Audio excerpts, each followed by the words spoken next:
Hey, welcome to Eufaula High School final home game of 2024 season. The Charles Henderson Trojans come into the Tiger Stadium to take on the Tigers on senior night. And as we view the field here, it is filled with seniors, both players, cheerleaders, and band members. Um, and we're going to try to give you the information on the seniors as they recognize them, at least the football players. That's all we have the information for right now is the football players. We have just come over from the George Cochran era reunion from the community center. Fine time, a good, well attended over there. And of course, fine eating. Once again, we just got through. Yeah, thank you for the plate. I Yeah, appreciate that. That was yeah. good. So we didn't have time. They didn't eat. They didn't start till 6 o'clock. So to eat, far as eating is concerned, so we had to do what we were going to do here in the press box. So we run a little behind, but hey, it's all good. But we'll bring you that information. An important game going to be played here on the field here in about 30 minutes. But we will we'll cover everything. We'll try to do it as they recognize them. Okay, they're going to do Mr. and Miss EHS first, I guess. I guess we're going to have to listen to that They part. may move. They got a spot for Parker. Maybe they're going to slide him back in line. Okay, no, they're doing Parker now. So let's see who's got Parker, and we'll get that one out of the way. We got a few little tidbits about each one. I've got Parker. Parker's sponsored by Chester Chapel Church. Parker's favorite teacher is his mom, Rebecca Simmons, who teaches at the school. Best EHS football memory was last year, second round against Faith Academy.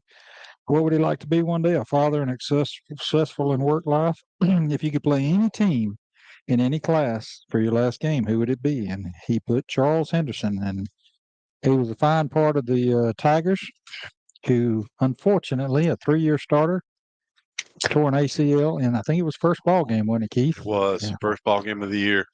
Big loss for the Tigers, losing a 3-year starter on the offensive line. So he was sorely missed this year. And I believe it was what's the mock girl's first name? The cheerleader, Jada, was Miss EHS, and So I think they've got the players in the. Are they let's see, intermingled or they 50. got them by rows? Okay. I should start on that end. Okay. It is. Okay. So the first football player is going to be Zakai Steele. He is sponsored by Chick-fil-A. He's number 0, wide receiver for the Tigers. He also returns kicks. His nickname is Steele. His favorite teacher is Miss Norris. Favorite food is pork chops. Favorite actor is Kevin Hart. Actress Loco Jones. Says his favorite memory is when he scored 4 touchdowns in the first half of the homecoming game. So we're going to have to move on. The second one's Javen Williams, Brown Heating and Air Conditioning sponsor. Dupe is his nickname. Favorite food is tacos, and wants to attend Troy University. All right. Shamarion Smith is number 7. He's sponsored by Spectre's here tonight.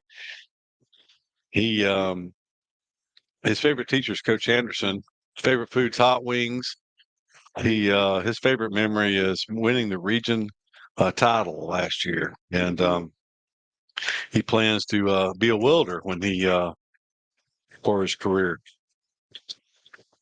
Kevion Lamons is the next one by Impressive Autos, his sponsor. He's number 9, nickname KC, it looks like. His best memory is the playoffs against Demopolis last year. The person or persons he would most like to thank for his career has been God, Mom, and the coaching staff. Farmers Insurance sponsors Ben Jackson, number 11, the senior safety for the Tigers. His favorite teacher is Miss Jones. Favorite food is steak, man after my own heart. Favorite actor, Matthew McConaughey. And he says his favorite memory, EHS football memories, make it to the 4th round in the playoffs last year. He wants to be a contractor when he grows up. All right, the next one's Thomas Hill, sponsored by Benefield Heating and Air, nickname Man Man. His favorite place to eat is Burger King. His person he would like to thank most in his family, most in his career, is his family. All right. Number 16 is John Allen. He is sponsored by APAC Metal Buildings tonight. His nickname is JJ. And his favorite teacher is Miss Sales. Favorite food is wings. And favorite actor is Tom Cruise. His favorite memory is going to the fourth round last year, as many of them. He wants to be a mechanic when he grows up. Next one's number 19, Bernie Smith Jr. He's sponsored by Stephen Bryan for County Commission. He's, like I said, number 19. Favorite food is wings and fries. He likes Miss Jessie is his favorite teacher. His favorite football memory is scoring his first touchdown against Headland. And the persons he would like to thank most in his life is his mom for pushing him to be the best version of himself. Number 21 is Zion Martin, sponsored by First Franklin tonight. He is it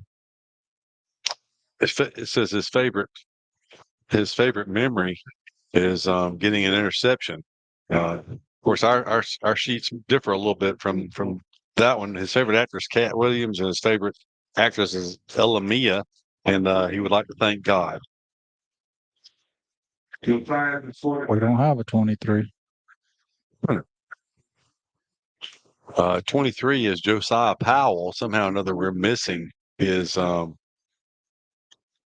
sheet, but he has been recognized now as Josiah Powell. Number 30 is Randy Screws. He's sponsored by Gutterman. His favorite food is Rotel Dip. His favorite actor is Ice Cube.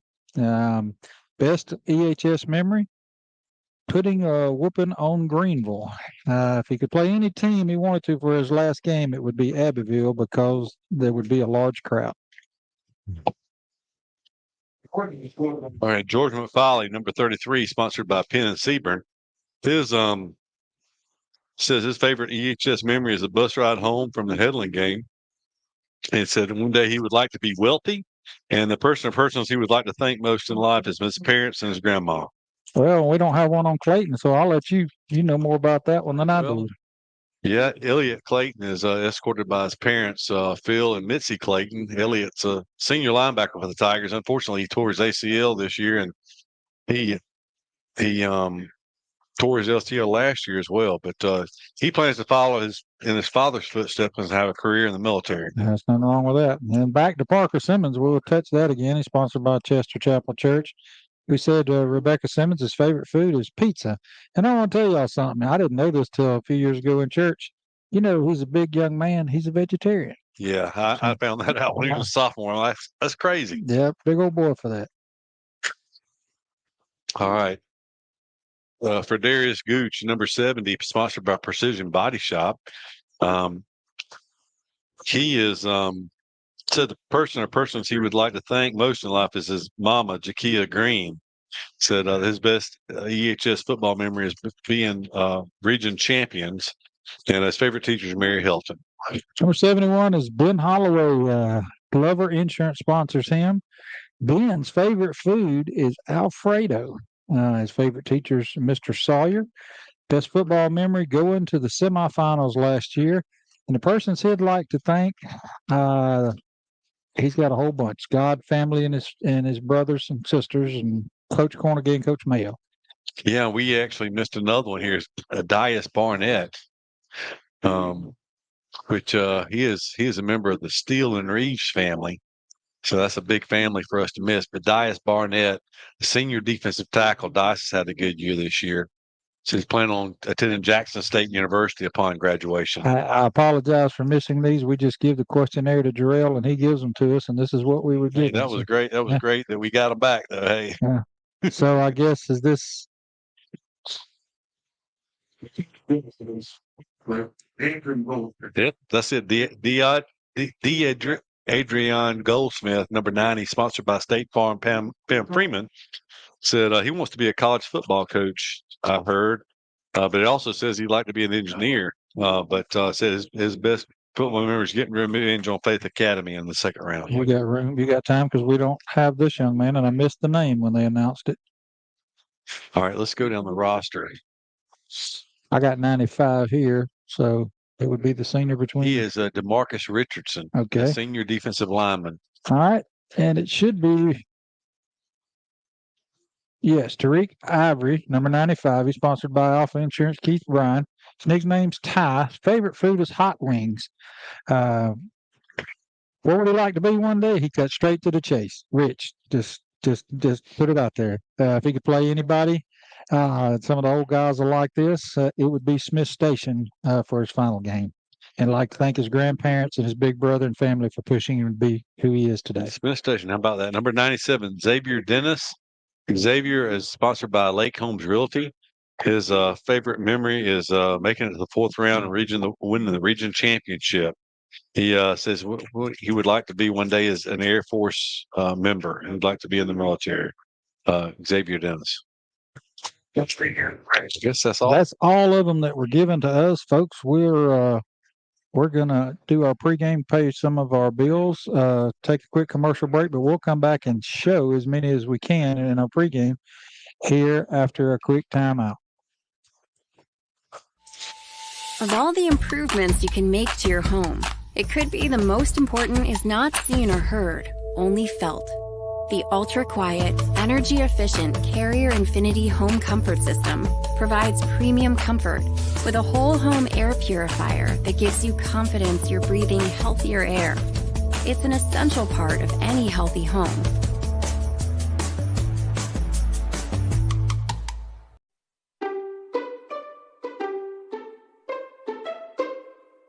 Hey Tiger fans, Daniel Pulley here, your local Chick-fil-A Eufaula owner-operator. We are proud to be the official sponsor for the Eufaula Tiger Coaches Show. Be sure to join us for the live show every Thursday night at 6 p.m. Our incredible team is ready to serve you. And don't forget, eat more chicken. Precision Body Works is a state-of-the-art collision facility dedicated to providing customers with outstanding service and a quality repair experience. We have been serving Eufaula and the surrounding areas for over 20 years and have earned a reputation as being a premier collision repair center. Precision Body Works uses environmentally friendly PPG water-based paint and also offers 24-hour record service as well as top-of-the-line accessories from such brands as Cam Locker, Ranch Hand, Retrax, Weston, and WeatherTech. We are located at 1210 North Eufaula Avenue or call us at 334-687-4700. When it's football time, we at First Franklin Financial are big fans of our local teams, just like you. We've been part of the community for over 75 years, and when you need money for repairs or emergencies, we'll help you play offense. We offer fixed-rate loans up to $15,000 with easy payment plans and fast approvals. Visit 1ffc.com to find the location near you. Legal, all loan terms and applicable APRs depend on meeting our underwriting and income criteria for the loan size requested and may require collateral. Georgia Residential Mortgage License number 5656.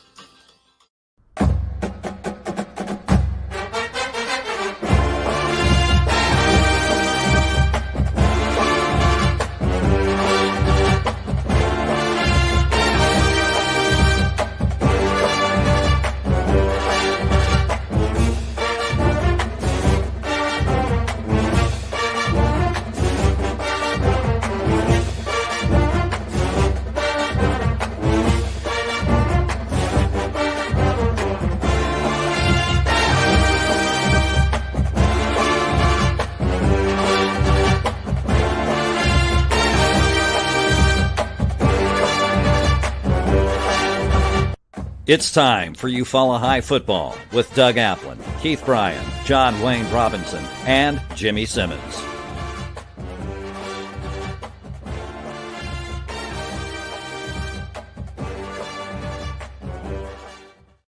And we're back to Tiger Stadium. It's been interesting night tonight, a senior night. We also had the Cochran Arrow reunion.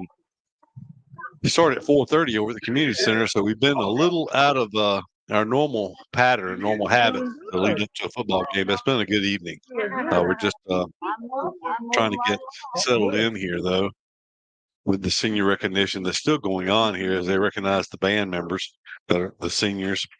But looking towards tonight's game, it's an important game tonight as we kind of mingled with our former teammates and over at the community center. A lot of people from out of town maybe weren't completely familiar with what was going to be going on here at the stadium tonight as far as the football game is concerned. Charles Henderson comes in. This will be the 77th meeting between these two teams. Eufaula does lead the all-time series between those two. Eufaula with, according to what we have, it's 47 wins for Eufaula against 29 losses. So 70, how many? 76. According to this, is if the That's football history site, 47 wins for Eufaula and 29 wins for Charles Henderson. So I knew it was a lot. I didn't realize it was quite that many there. I did not print. Let's put it this way: I printed the last 50 years of this series. Did not go beyond that. So I don't know. If you think the last bunch is usually comes down to who's going to win a region championship, which this one has definitely got a lot to say about what happens this year. And then you got years that there were state championship runs included, and then oh man, just a lot of people know some basketball and everything else. It's just been a rivalry over the years, and it's kind of funny because for it to be such a rivalry, they really haven't been in our region that much until recent history. That's right. There's been, I counted in the last 50 years, there's been 36 games, but this was prior to, they played 22 and 23, but it was back to 17. But then you look 17, 16, 15, 14, 13, 12, 11, 10, 9. There was a lot of years we did not miss, actually, since 2002.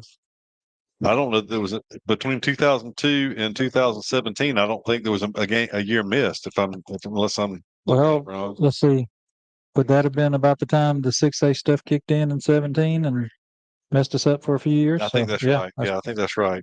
So that's why there was a break there. But this has always been an important game. Like you said, I may have missed it. I was looking at this, but in 1980, I heard some discussion over there during the weekend I was playing that one. That was a close game, a 1-point game, I believe it was. It was we were at 10-0 at halftime, and we fumbled the ball several times inside the 5-yard line in the second half. Lost that game 12-10 over at Troy, and Troy went on and just took care of business with everybody else and won the state championship that year. I was telling somebody, Keith, and I happened to be coming along at a very fortunate time. 78 we won. Nobody came close to us really.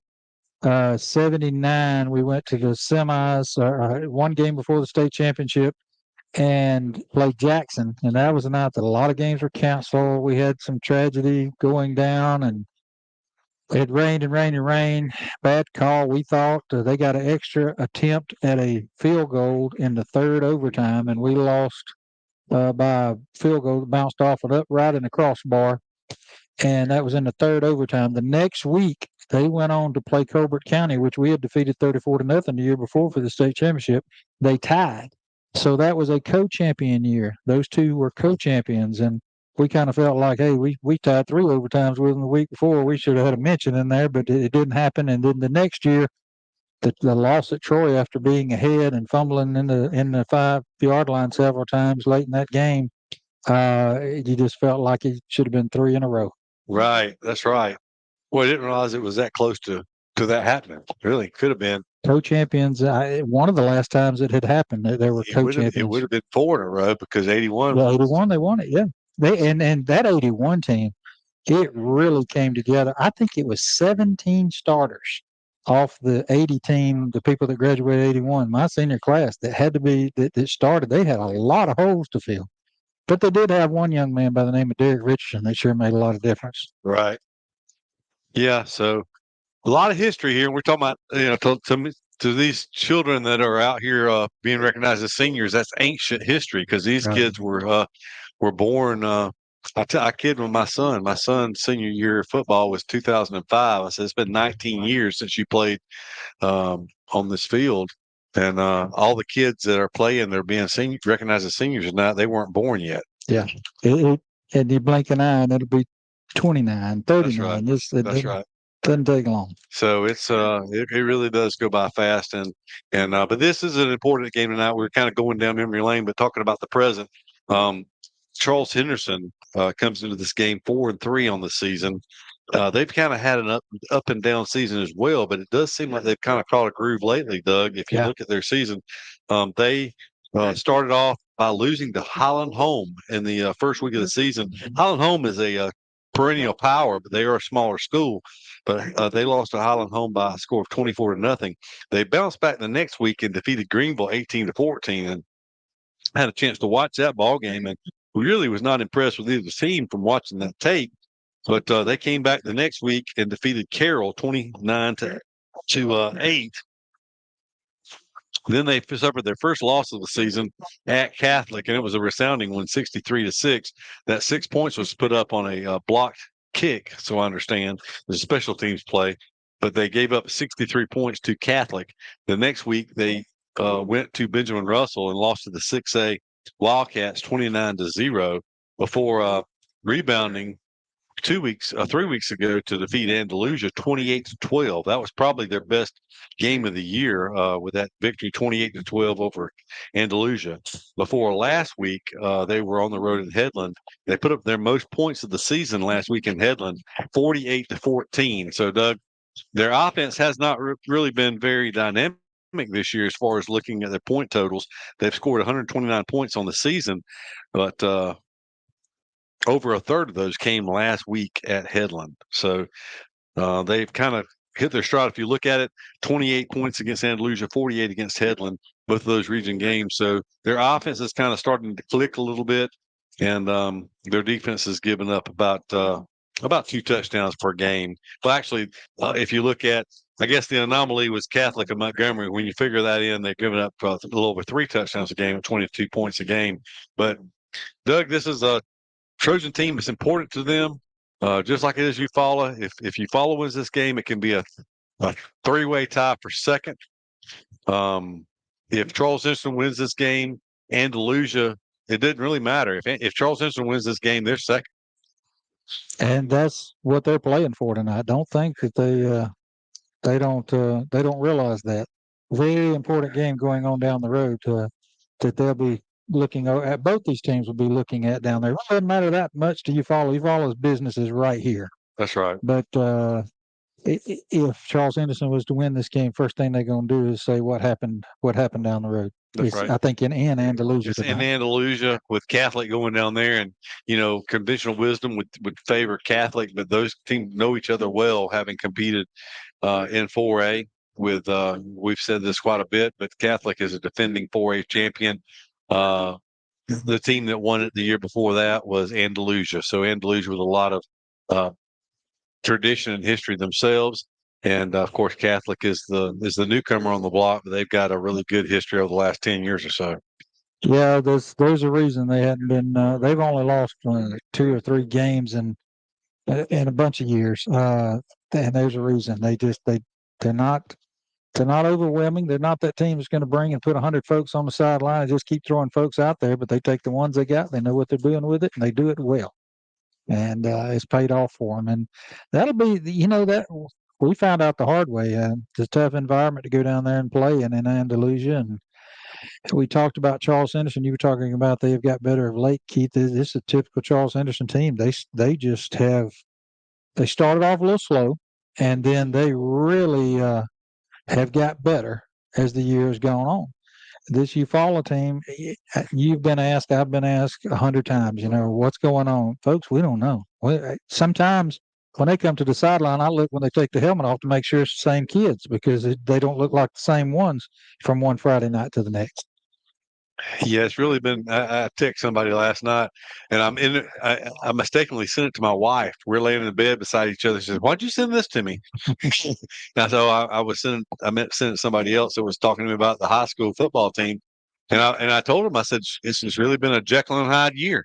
I mean, you go down and play probably the most complete game of the season in the 38-0 victory over Greenville, and look really good doing it. It could have been worse. They put 2 touchdowns up the first 2 times they had the football in the third quarter, and then kind of just ran the clock out. Then you go the next week, you go to Andalusia. Now, bear in mind, Greenville had a 24-0 lead on Andalusia at Andalusia earlier in the season. you shut them out 38-0 and look good doing it, and then you go to Andalusia and you're behind 35-0 before you put any points on the board. It's just a head scratcher, Doug. Oh yeah, it doesn't. The comparables or whatever just don't make a whole lot of sense in Region 5A, 5A Region 2. Saw something Charles Henderson posted. They had the captains already for tonight. I see them making their way around. It'll be number 0, 9, 71, and 11. We'll get the names in just a second for the Eufaula, with all the rest of the seniors behind them going out on the field. Yeah, so you got Zakai Steele, who's been recognized as a senior. Ben Jackson is a captain, also Kivion Lamons and Ben Holloway. Okay, real quick before we go to the national anthem here, we'll probably take a commercial break. During that, want to remind everybody to comment Mid-South Bank for the opening kickoff. If Eufaula receives the opening kickoff or the kickoff start the second half and returns it for a touchdown, Mid-South Bank, you'll be in the drawing for $100 from Mid-South Bank. We're actually going to do something different tonight, Keith. I don't even think I've had a chance to tell you about this.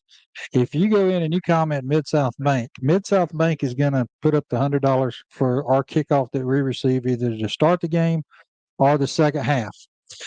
Eufaula Tiger football broadcast is going to sponsor all the rest of the kickoffs that Eufaula returns or the punts until the first one that's returned for a touchdown.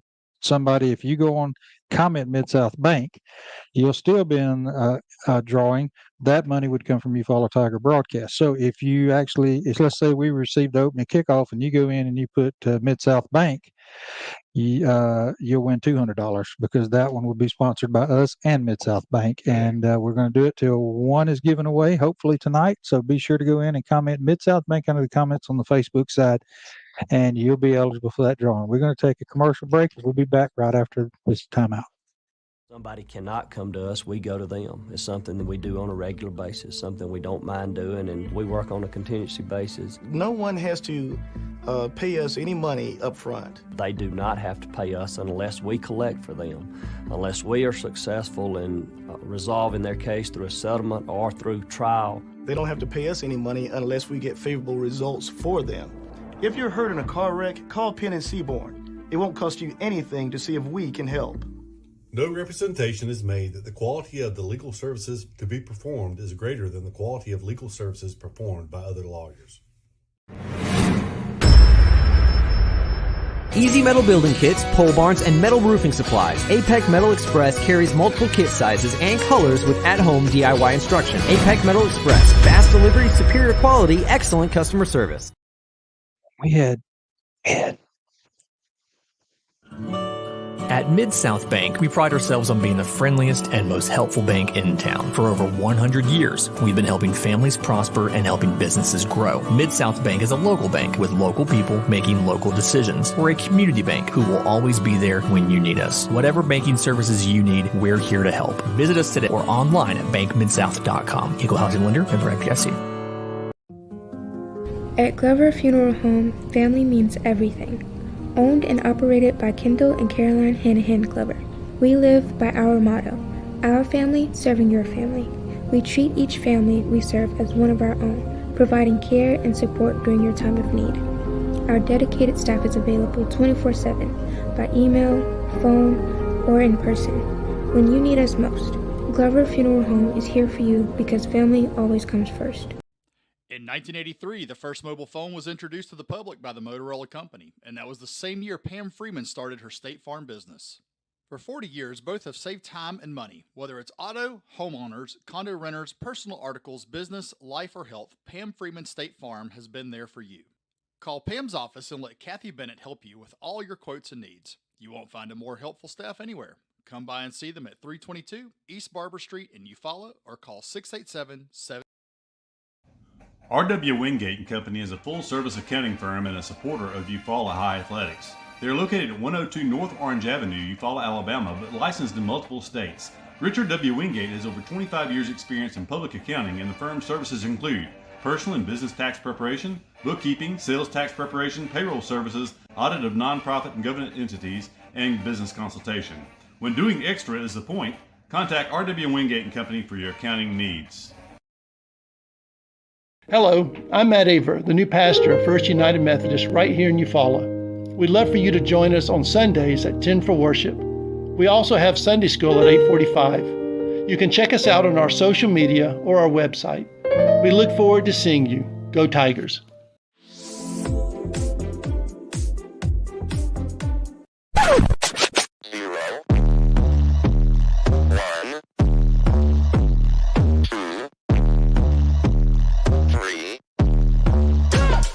Let's get started.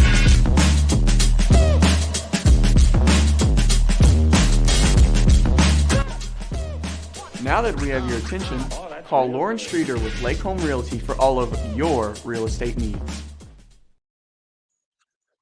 We're back at Tiger Stadium. We're just minutes away from kickoff as we're having a coin toss right now. The captains are meeting each other, about to have it. We're going to go down on the field for John Wayne for the coin toss. Mr. Official asked me to stand back till he talks about sportsmanship and how he expects this game to be played. And when he gets ready for the coin, I'll step in. It's good to be back with you guys. I've missed you the last 3 weeks. And it's good to be back on Friday night. This field is outstanding looking, just like it always is. So it should be a good surface for a good ball game tonight. All right, he called me in to watch. Shows and tells.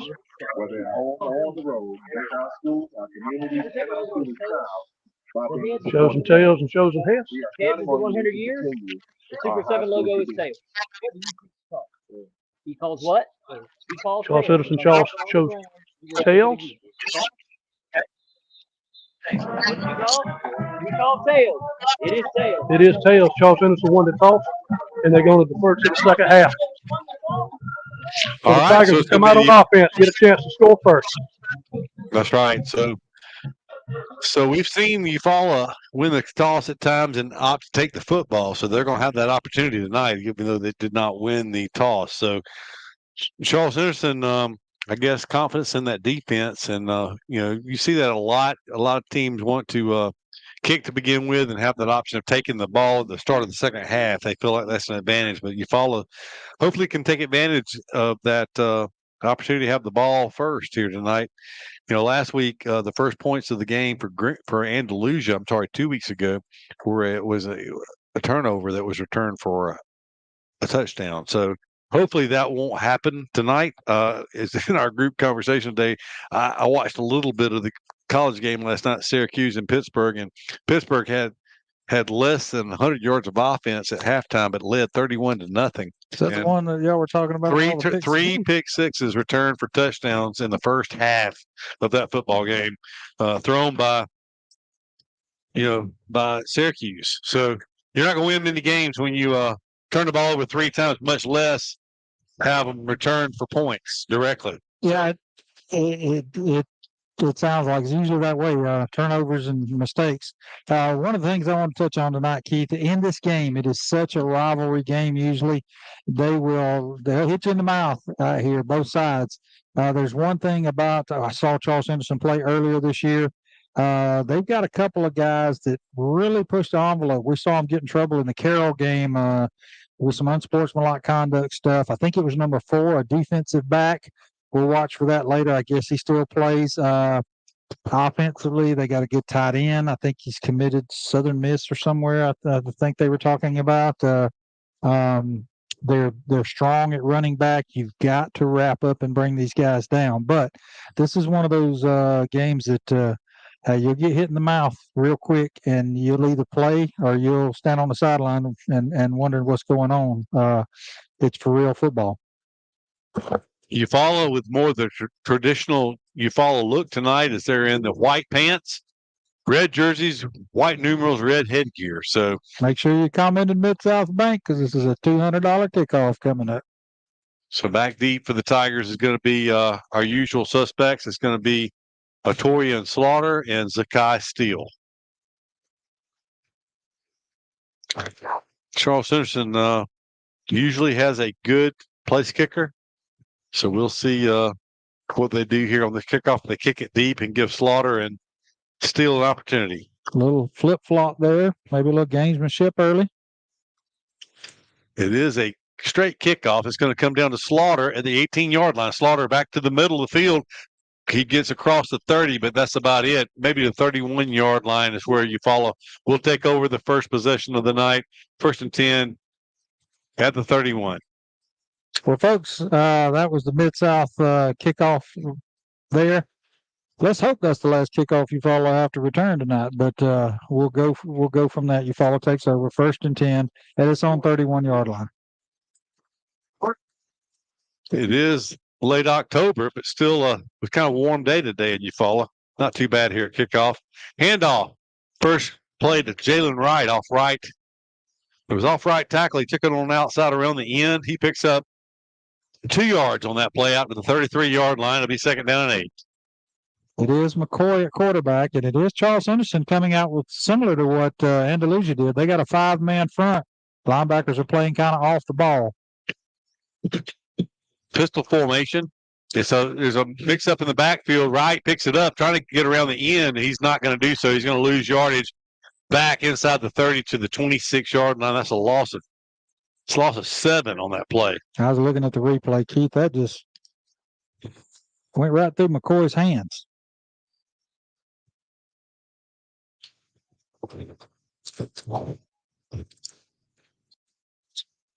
So 3rd down and very long now. 3rd down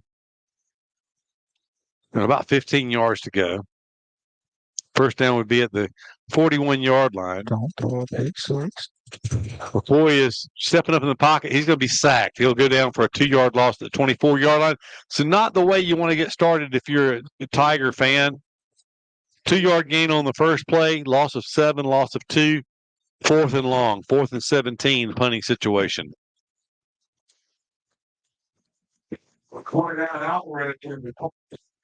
Tigers waiting on Troy to set up. They don't have to wait. They can snap the ball and That's go. right. High snap. Good job by Ibarez. He gets it away. So, kind of a sideways bouncing, spinning kick. It's going to take a Eufaula roll and roll dead. Why is he marking it way up there? I think one of the Tigers touched it at the 46-yard line. It kind of took a funny bounce all of a sudden. I think one of the Tigers bumped it. Yeah, looking on the replay there,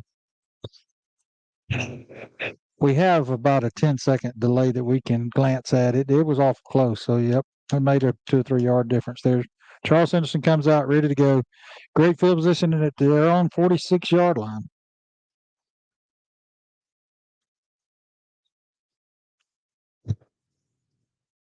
Handoff to the running back number 2 around left end.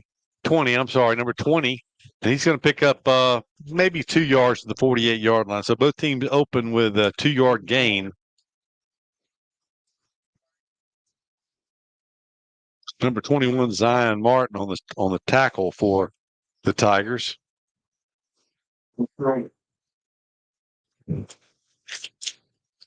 Frazier on the carry that time. Tigers in a 4-man front on the 2nd and 8. Low snap. Going to be handed off once again. A big hit. Meeting him immediately. That was good. That was Lamons who came in from his linebacker position. 2-yard loss on that play. So it's going to be 3rd down and 10. But Lamons with a big hit that time. Now, if we can sack them for a 7-yard loss, it'll be identical offensive starts for both teams. Good play, 2 plays by the Eufaula defense. Take out is that a lineman? No, 17. He's big enough to be a lineman. Kellen Stewart is a sophomore quarterback for them. He was not the starter at the beginning of the year. It was Blake Lowry, a senior. Actually, 6 seconds on the play clock. They're going to have to take a time. 2, 1. Yeah. I don't think you can get it off. They gave it to him. They're going to throw it, a flare pass, and missed tackles. Goodness gracious. 1st down. It's going to be a 1st down for Troy. Just a flare pass out of the backfield. Nothing fancy. Threw it to the running back coming out of the backfield, and he picks up 14 yards. He needed 10. He picked up 14 yards and a 1st down. 2 missed tackles also. Had a chance at stopping him, but they're in Tiger territory at the 40-yard line now, 1st and 10. Tigers a little tighter on that D line. They have 4 linemen. They're trying to run outside, breaking tackles. My goodness, continues to break tackles inside the 20, to the 18-yard line. That's 22 yards. And Doug, it looked like they were going to stack him up at the line of scrimmage. 14 is a big running back. We talked about him. He's 6 foot 215, but that time he must have broke 5 or 6 tackles. 22 yards. Yeah, it seems like I remember somebody saying about wrapping up was going to be a key in this game. Is there's a quick whistle that stops play. They were giving it to him again.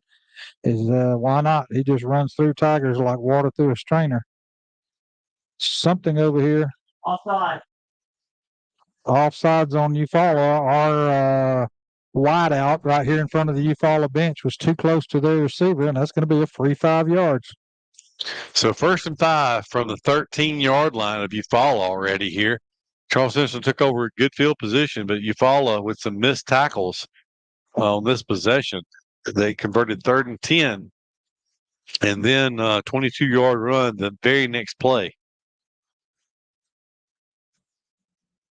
We hand off the big running back looking to turn the corner outside. He's going to run for the pylon. There's a flag comes down.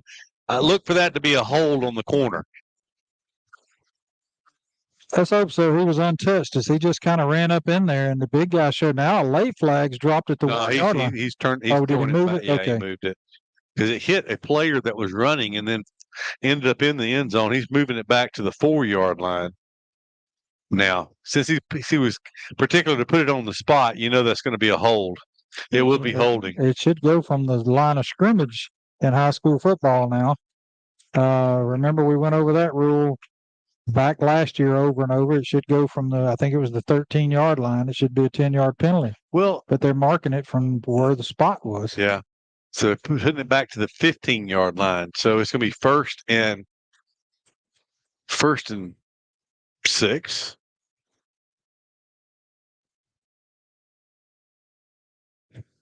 Hand off to 14 once again. He just picks his way through all the way down near the first down. Give him 6 yards on that carry.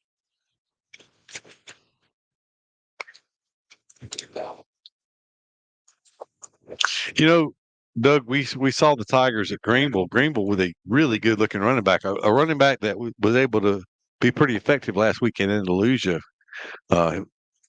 Bigger than this back here, but this back has been more effective than the Greenville running back so far. It's 2 weeks later, but so far in the first few minutes, we're seeing the same group we saw at Andalusia. Right. Handoff off left guard. Be a gain of 3 yards down to the 5. But it is a first down. That was back to number 20 that time. It was 20 again. So 1st and goal for Charles Henderson from the 5-yard line of Eufaula. Shotgun formation, back offset to the left. He's going to get the ball. He stops his momentum in the backfield, and he will be tackled for a loss finally. 2-yard loss back to the 7. Well, that just wasn't as authoritative as look for him to bring 14 back in here in a minute because he's in there now. He didn't slow down at all when he gets the ball. Head official blows and stops. He's going to make the tight end. That's not the tight end. That's actually the running back that was lined up at tight end or slot that time. Check out. Looked like he might have had some blood or equipment issue on his elbow they're looking at over there. So they'll send in somebody else. It was 7 minutes to go in the first quarter of play. We're still tied at 0, but Charles Henderson is threatening.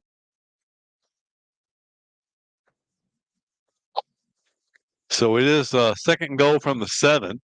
Eufaula still in a 4-man front, but they've got the linebackers. They're walking them up. From the right hash mark, play clock is still plenty of time. It's 20 seconds on the play clock still. But some confusion looked like on the Charles Henderson. Then they shift the running back over to the left side of the quarterback. Quarterback going to look to throw. He throws it. It's going to be batted down in the end zone. A great job that time by number 1. Jalen Wright. It says number 1. Jalen Wright playing on the defensive side of the ball. Dude, that's something we haven't seen this year. All hands on deck. He did a great job right there. He certainly did.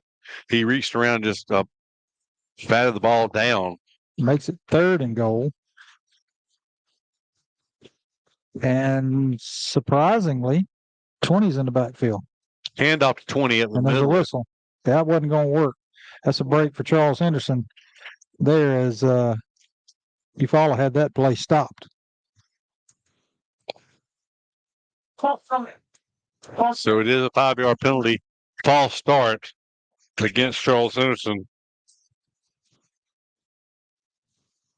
It was a great play by Wright on the last play we was talking about, but it was also a good play by Charles Henderson receiver. How many times do you see him run that route and turn back before they get into the end zone? He was a yard in the end zone. It was a very well run route, but Wright was right on top of it. It's going to give him a little more room to operate here. 3rd and goal from about the 12-yard line. So 3rd and goal. Motion back over to the left side. 20 is the back offset to the left of the sophomore quarterback. He's going to roll. He's going to throw in the end zone. Has a receiver there, but no one made a play on the ball. The ball was a little wide. So incomplete. Couple of incompletions to end this possession here. It will be a field goal attempt you would expect. Well, they have an excellent field goal kicker, but now they're sending him out. Yes, and he has a strong leg, but there again, Keith, that 5-yard penalty might have helped him right here because, like we say, in high school, the hash marks are further apart than college and pros. So it would have been a pretty severe angle from 5 yards closer from right to left. He's got a little better angle here, but still not the easiest kick in the world. So here we go. There's a snap, placement, kick is up. Kick is good.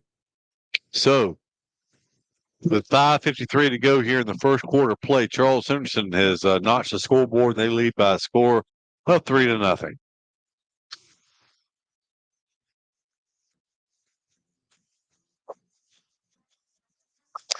So, and unfortunately, the roster that we found online does not have all the numbers, so we don't have the name of the field goal kicker, but we'll get that here momentarily. But Doug, I tell you, I mean, we are about halfway through, just over halfway through the first quarter, and Eufaula's run 3 offensive plays and lost 7 yards in the process. Looked like it, like you said, it was going to be a mirror possession for Charles Henderson until they threw a very simple flare pass out of the backfield to their running back, and we missed a couple of tackles, give them a first down. It was a long 3rd down conversion and a long, we held them at the goal line to a field goal, so that was good, but just big plays. Keith, I'm going to tell you something, and I'll be the one to say it. I don't think Eufaula wins this game with the offensive set that it opened this game with. They're going to have to make some changes. But they were off sides on that kick. Yeah. It comes down to Torian Slaughter at the 22-yard line. Slaughter up the middle. Slaughter lowers his head. He's going to put Eufaula in good starting field position out across the 45-yard line, around the 47-yard line. So I don't know if Zion Martin, I know he's a linebacker. Usually his helmet came off during that kick, so he'll have to go off. I was making sure it wasn't a starting player on offense. Says, all right, Jimmy just told us it's a new set that the Tigers have put in. It looks like kind of like a wing tee from a shotgun. It's a bootleg pass. McCoy hits his man out in the flats, and he slips down, unfortunately. It was Zyda Vose who had slipped out just kind of in the flats, and it's a completed pass for no gain. And there was a lot of quickness shown by Charles Henderson there. When DeBose caught it out in the flats, it looked like he had a little room, but Charles Henderson got closed very fast. He probably would have only gained a couple, barring a missed tackle. That was a bootleg pass, kind of into the flats. Didn't see where DeVos came from. Now 4 wide receivers for the Tigers. One back is right in the backfield. They changed the play here on the 2nd down 10. Going to hand off to right. No, keeper by McCoy, and he's going to maybe pick up a yard. Maybe a yard on that play. Keith, I was watching that time. Their left defensive end has been in on almost every play that we've had. That time he was unblocked as we ran away from him, and he caught it from the backside and made the tackle on McCoy. It's number 5, I think it is, who's been lining up over there.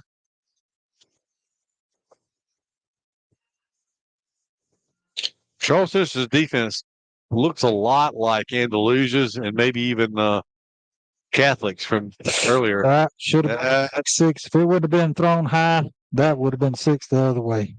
So the Tigers are going to go 3 and out again.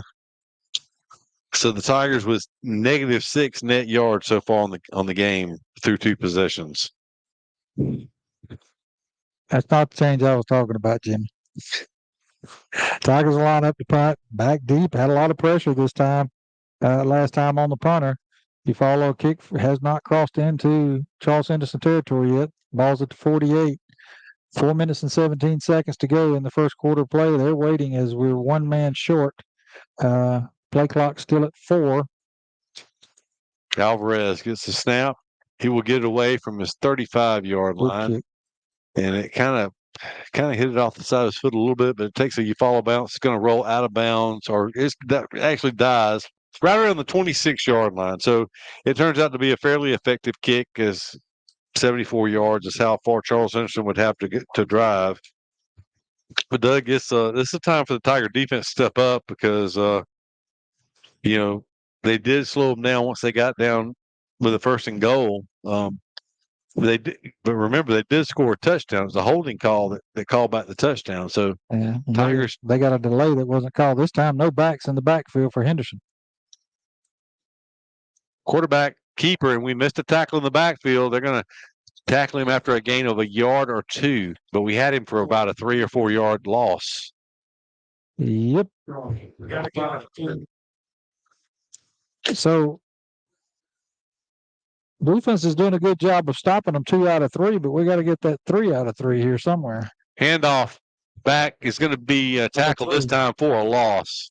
Number 3 is a ball carrier. He'll get to the 23-yard line. That's going to be a loss of 4 yards, I guess. 3.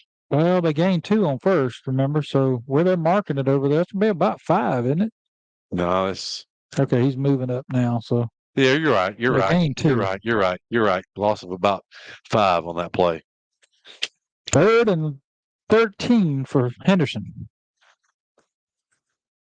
Quarterback dropping back, looking to throw. He's going to flush from the pocket now. Ooh, got away with a hole.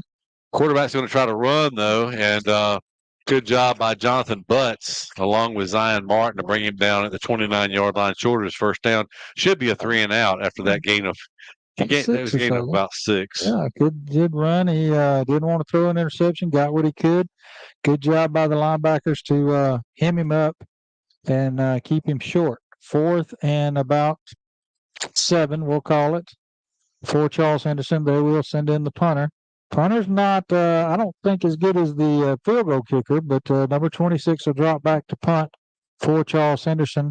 Back deep for the Tigers is still number 0. Lazy snap. That kick is an end over end kick that's going to hit.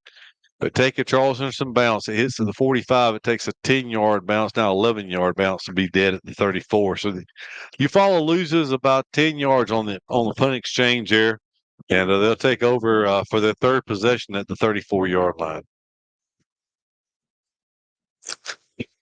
2:10 to go here in the first quarter play. 3-0, Charles Henderson leads. I know we're 9 games in the season, Keith, and everybody ought to be in shape. There's a lot of guys, Charles Henderson, going both ways out there tonight. We'll keep an eye on that later. So McCoy has Wright behind him in a pistol formation. Wright will get the ball, and he's going to put his nose in and just pick up what he can, about 3 yards up to the 37-yard line.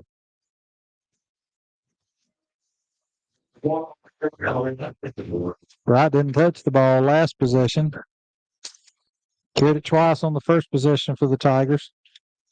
Brings up 2nd and about 7. 1 minute and 47 seconds. Clock rolling to go in the first quarter. Charles Henderson leads 3-0. So pistol formation once again, strong to the left side. They're going to hand it to Wright, who's going to be hit immediately. He loses the 3 yards that he gained on first down. Brings up 3rd down and long. Yeah. Well, we don't have anything where McCoy, unless it's a passing situation that he runs, when you line up with 1 man in the backfield, they know who's going to get the ball, and they are converging on him big time. There's no motion for, to pitch it to the handoff.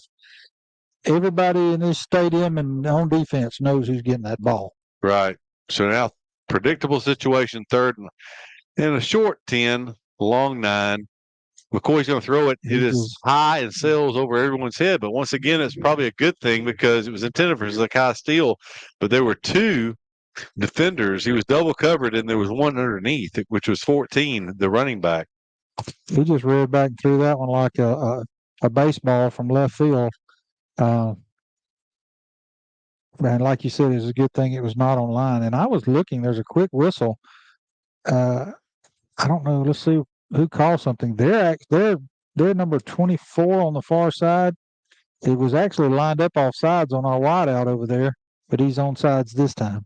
Their end down here is not. Alvarez, they went after that punt. Alvarez got it away. It's a good punt. Takes a big Eufaula roll. It was kind of a quick kick stop. It took a good roll inside the 25. It'll be dead around the 22-yard line. That's where Charles Simpson will take over for their third possession of the game. I don't think I print off enough play sheets as quick as they're going these 3 and outs. There's a lot of possessions in this game. Still 48 seconds to go in the first quarter of play. Henderson back out on the field.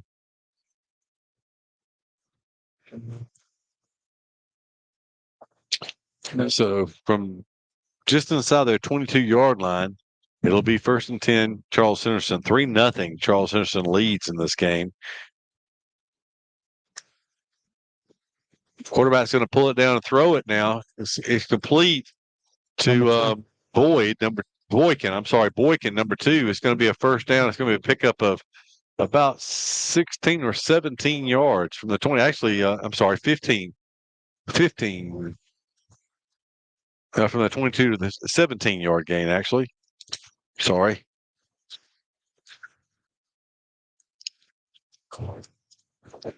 Three receivers to the wide side, to the left. Quarterback, Stewart, Kellen Stewart. Clock rolling, 17 seconds. They don't have to snap it, but they do. Wide receiver tunnel screen once again to Boykin. He breaks a tackle. This time, breaking that tackle was not beneficial as he's going to be held down to about a 3-yard gain. And that should take us to the end of the first quarter. 2-1. Yep, that's going to be it. We'll be back with second quarter action after this commercial timeout.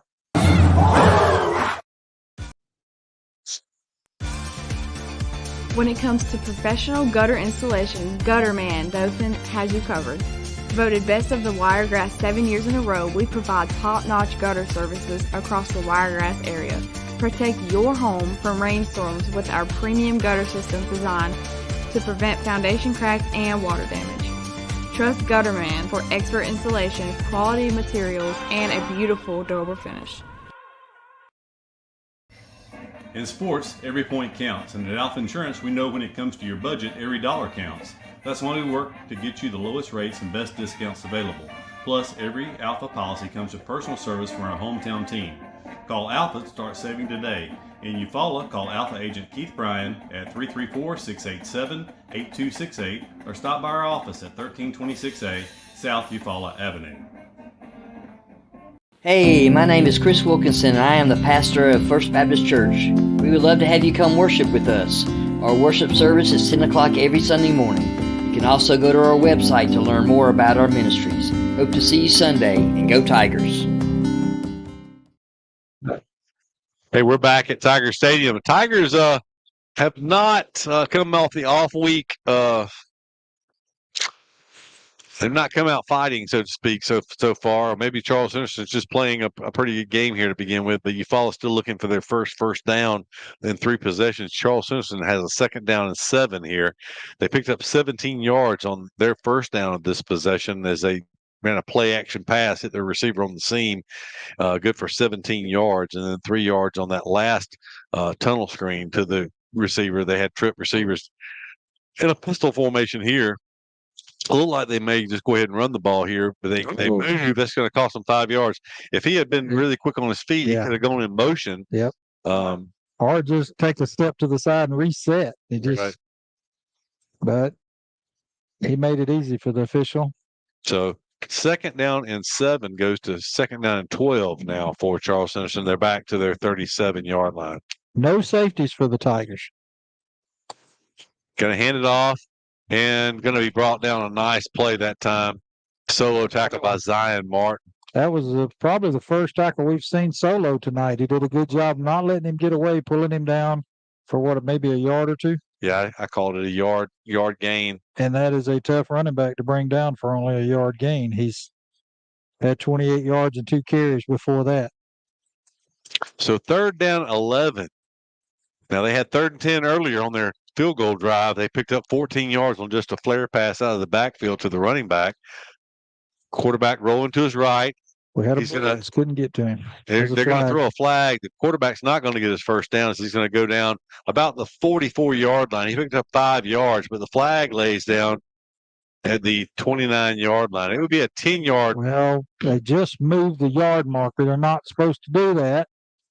He's moving back now. I was going to say they got to know where to mark it off from. As the Tigers, that would set up 4th and about 6. You almost got to take it, Keith, because at midfield, they may go for it. That's right. They are taking the penalty. You really need to because their punter's not the strongest leg in the world. See, they'll mark this one off from the line of scrimmage, which it should be. But it'd been nice if it had been a spot foul back there.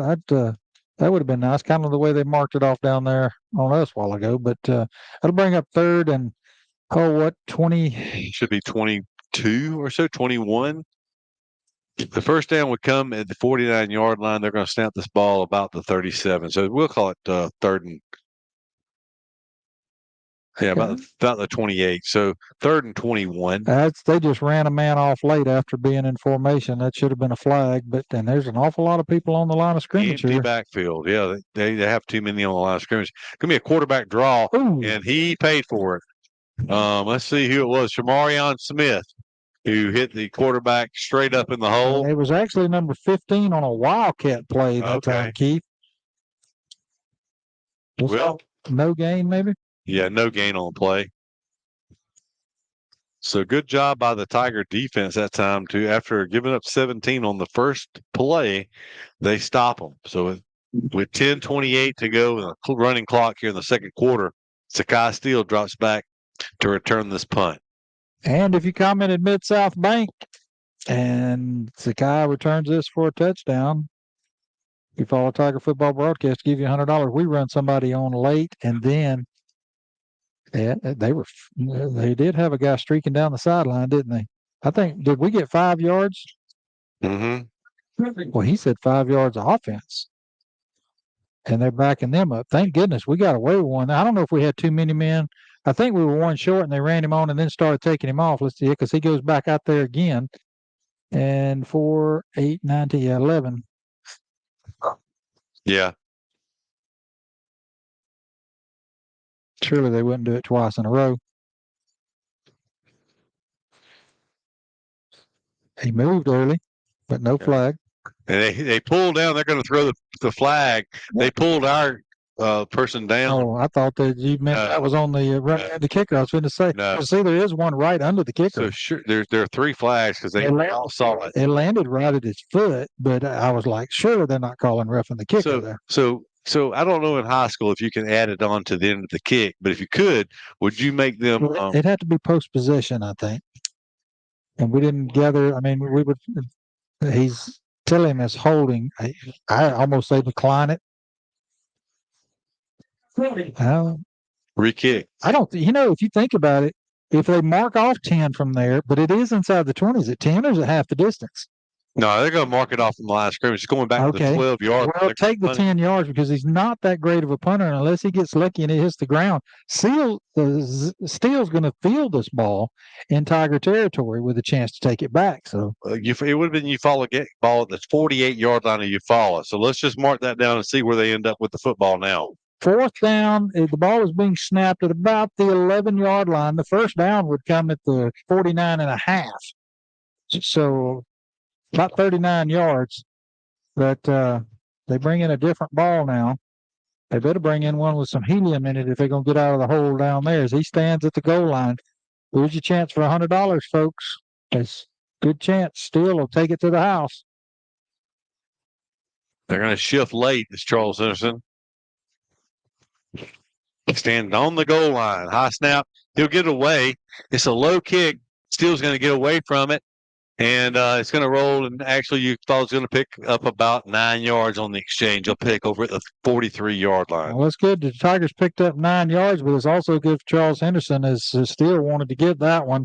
They kicked away from him. They got a little bit of a roll in. All things considered, where they were at, that's out of the hole a little bit. Well, they actually spotted it forward to the 42-yard line. So 9:49 to go in the second quarter play. Tigers have come out. Facts on both sides of McCoy now. Eufaula looking for their first down. Oh, a reverse. It's a reverse. It's going to be Zakai Steele around the end. He's inside the 35, but he's going to go down. It looked like a lot was happening on that play, but when all said and done, it's going to be a gain of 8 yards, which is still the best one of the night play of the night. That puts the Tigers in plus territory on the yardage. Yeah, he ran about halfway to here to Walmart, but only got 8 yards forward, but still 2nd and 2 makes it good. To the Tigers, still looking for their first down. Trip receivers to the left. They're gonna throw it. Oh, straight into the yes. defensive back who intercepted it. He turns it around, and that flips the field position. Now Charles Henderson has it, the 42-yard line. Well, there again. Threw it straight to the defensive person.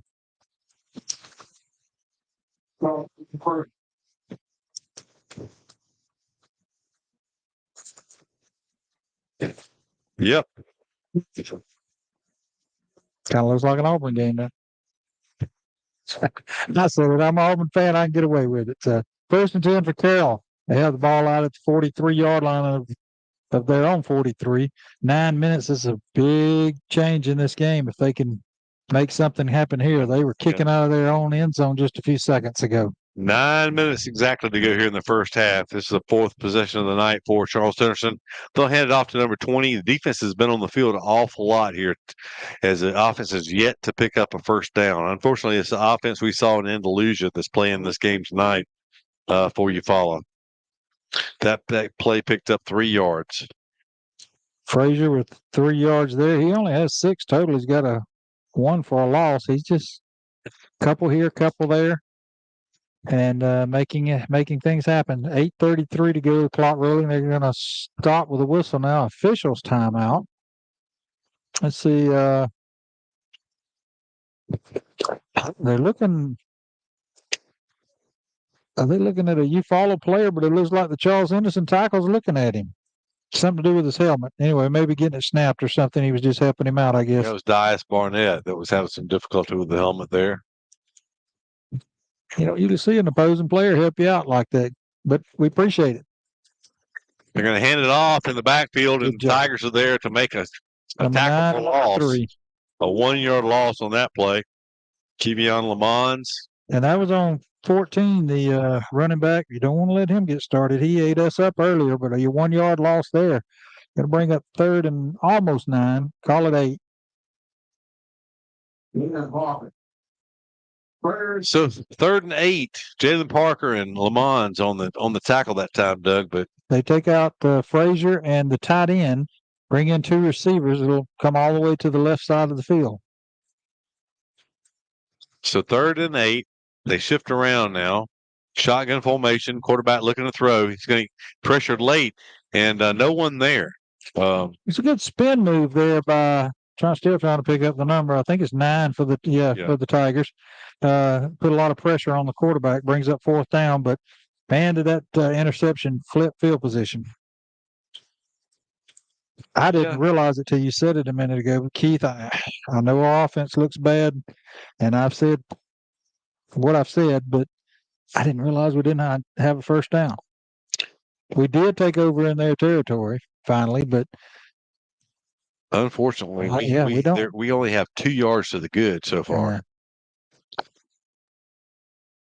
High snap, punt gets away.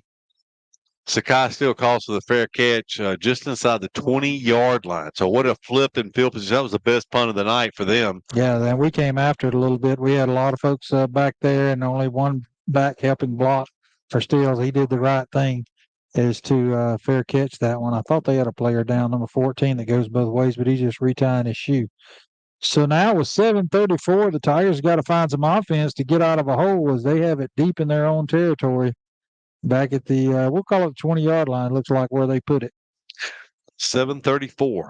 We've come out in a different set almost every time. McCoy turns the wrong way, and he's going to be wrapped up in the backfield for a 5 or 6 yard loss. We'll call it 5-yard loss. McCoy just turned. Everybody went to the right. McCoy turned to the left, and he had to eat it. Oh, my word.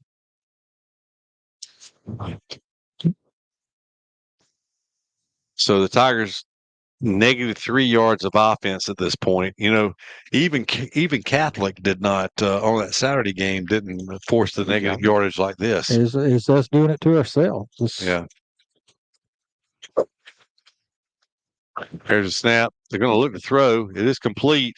It's complete and fighting for yardage across the 25-yard line. It's going to be a gain of about 10, maybe 11 yards.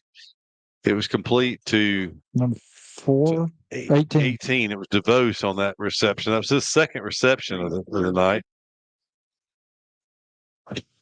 This was 11-yard gain. So 3rd and 4 makes this a manageable third down situation. The Tigers can come up with a completion here. Long route, so they run, but a good throw and a good catch to DeVos once again across the 40.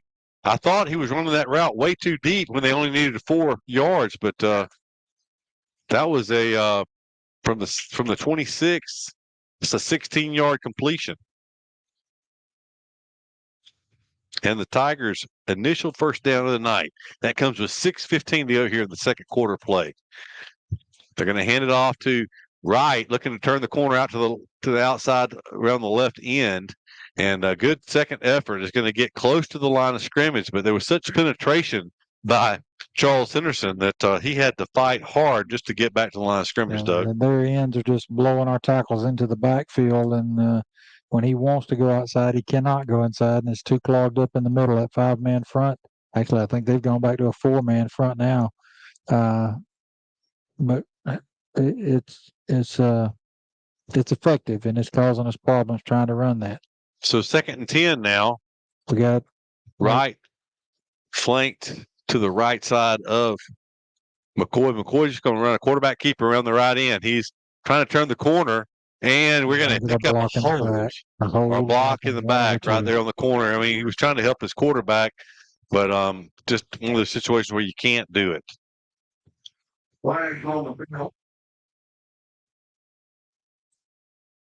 He came all the way over on the sideline.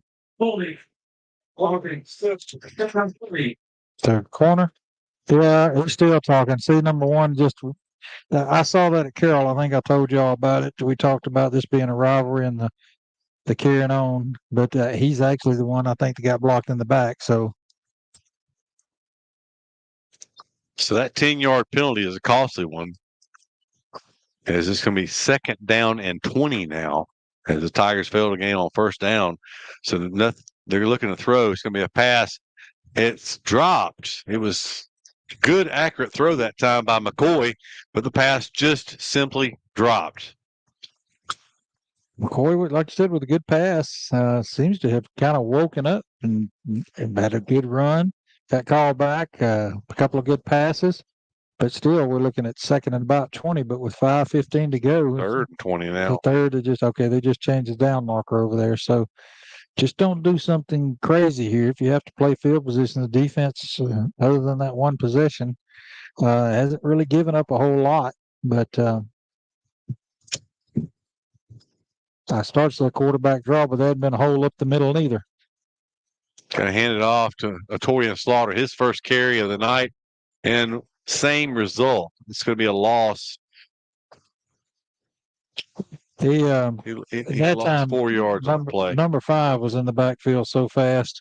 He just stood there and waited. Do I tackle the quarterback or do I tackle the running back as he hands it to him? It's just, I'm not sure what, but they weren't ready to block. You follow, for some reason, wants to shift in motion. That gives Charles Henderson plenty of time to get everybody on the field. And right as they get everybody set, we snap it. We could have got it away, and they'd have. It's a good punt that time. As they let it hit, it was a tail dragging spiral. It takes a lot of roll that time. It's going to roll down the 26-yard line. So flip the field position. About That was a 28-yard line of scrimmage. Yeah, that was knocking on the door of a 50-yard punt. Yeah, he just said 27-yard line back there, but there is a flag in the middle of the field back at the 34-yard line. We'll see what that's all about. Dead ball. I'm not sure if that number 1 was included in that, but you could almost see it coming, Keith. We talked about it in pregame. The same couple of folks in the Charles Henderson game I watched got away with an awful lot. Now, I'm not going to say it was him that time. I don't even know if he was on the field, but it was just awful chippy for this to be a 3-0 game. And that helps the Tigers out a little bit because that will come after the spot at the end and just back them up that much further into their own territory. 4:31 to go here in the first half of play. 3-0. Charles Henderson leads. They drove for a field goal in their first possession. That's been the only points of the night so far. So from their 13-yard line, they're going to hand it off. No, the quarterback keeps it. He throws it. He is hit as he releases. It's incomplete. That works in the Tigers' favor. That will stop the clock. He had a couple of different options. Look for him to go back to that later, Keith. I think it was number 14. Is it Frazier? No, Stewart. No, I'm sorry, Williams, that came out in motion. He was open in the flats, but he wanted to hit the crossing receiver that was crossing in front of the linebackers. And I don't know, he just got hit when he threw. Ball got batted down. Either way, it was not complete. Clock stopped with 4:27 to go in the second quarter.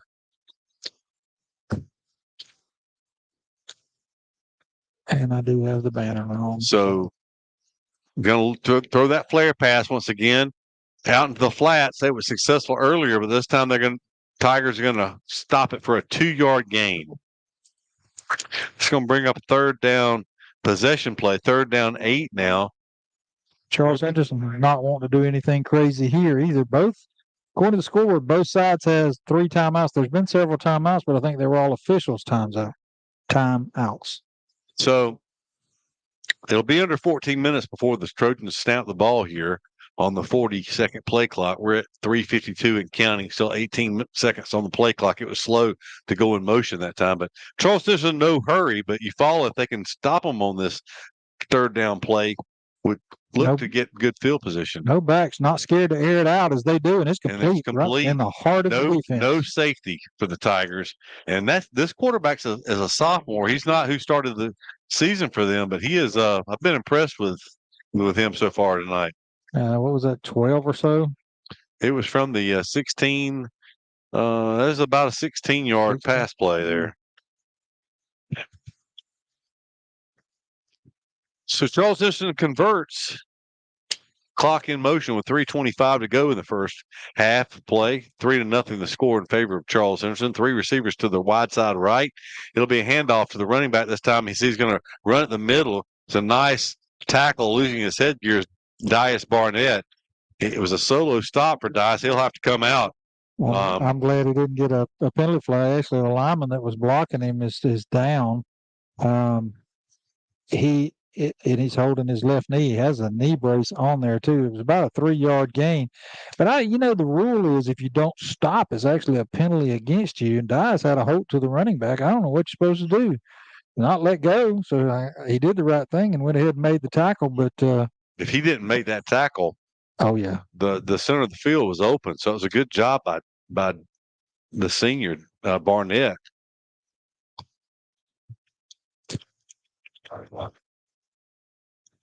73 will go off. He has been sealing that right side for them.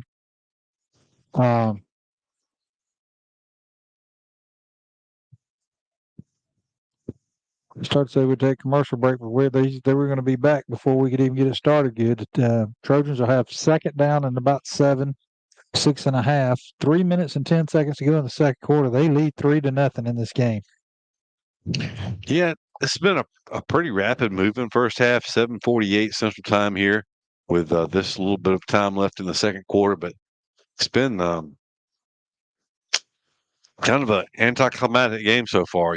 Charles Henderson has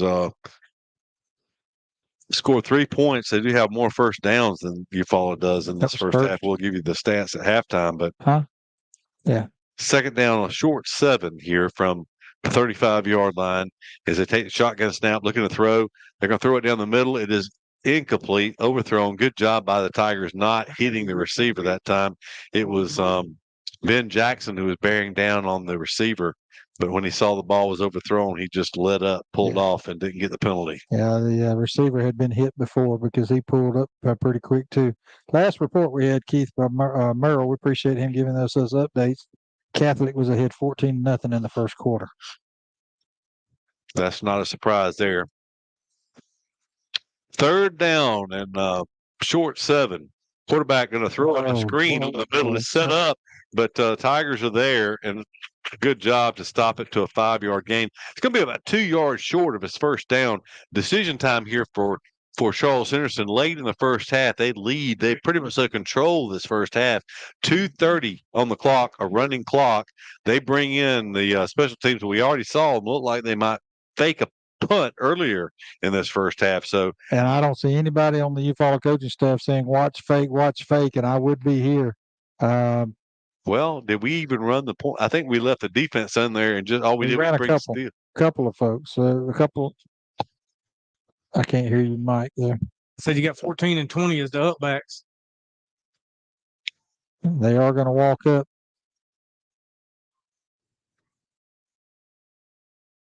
They did snap it deep. Going to get it away. It's a short kick. It's going to come down but take a Charles Henderson bounce. Going to roll down about the 30-yard line. That's where it will roll dead. So that's a 30-yard punt for Charles Henderson. The Tigers will be 70 yards away with 1:47 on the clock. They do have 3 timeouts, Doug, but what do you do here if you follow 3 timeouts also for Charles Henderson? If you try to throw the ball, you're going to potentially give them the ball back. Don't throw it to the other team. That's really been an issue here in the second half of the season. No safety in the center of the field for them. Their corners are playing off. McCoy's going to throw it to his man. Actually, threw it in between both. He had Slaughter coming across and Steele coming across. About 7 or 8 yards separation between the two of them. He threw it right in between. So that stops the clock on the incomplete pass. Watching the replay there, Keith, I know McCoy just fell down. I guess he's all right. He just kind of flopped after that. Nobody touched him, but he just, I don't know. That was weird looking. So second and 10 after the incomplete pass. So looking to throw that was read well by Charles Henderson. Yeah, we threw the screen late, but they had read it so well that it was complete to Jalen Wright for a 1-yard loss. That's the situation there where I guess if you throw it behind the line of scrimmage, you don't get linemen downfield, but you're kind of Well, he went to pump fake, and 17 for Charles Henderson had it read and was waiting on it. I'm surprised he found a receiver, and I'm really surprised Charles Henderson's not taking time out and letting the time run off the clock here. Yeah, it's 20 seconds on play clock, so it'll be somewhere close to 50 seconds if they let it run all the way down. Certainly, they're going to snap it with 7 on the play clock. McCoy's going to throw it deep. He has nobody out there. He just he overthrew his receiver by 15 yards and then did a flop to send. I don't know, Keith, when he's throwing, he's just falling down, but that stops the clock with 48 seconds. Look for Charles Henderson maybe to come after this one, as Eufaula's not the fastest punt team in the world getting it off. We're ready to snap now. Charles Henderson still sending folks on the field late. Alvarez stands at his 16-yard line for the snap. Good snap. Alvarez gets it away. Oh boy, it looked like it was blocked, but he got it away. It's going to take a short Eufaula roll down to the 40-yard line. So he's a magic man. I'm telling you, he has got some out of there this year that just look like there's no way that ball's coming out of there. I thought that one was blocked. So goodness.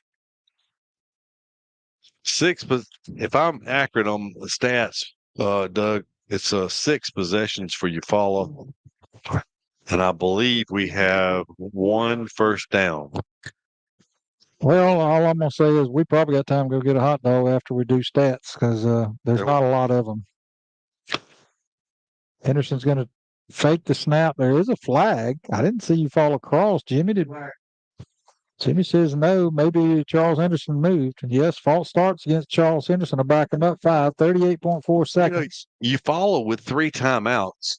The only reason you would use them is to make them punt and try to block a punt. We'll just see. You'll see what happens after this down. The way our offense is going, our best chance to score is on defense. That's what I said. It looks like there's 9 men on the line of scrimmage. Maybe they're off the ball on the far side. You're supposed to have 4 in the backfield, but yeah, that was a illegal formation. They're going to try to throw the ball here. They're rolling the quarterback out. There's a penalty flag came down, so you take that penalty. It's still 31. This is what was only 7 seconds.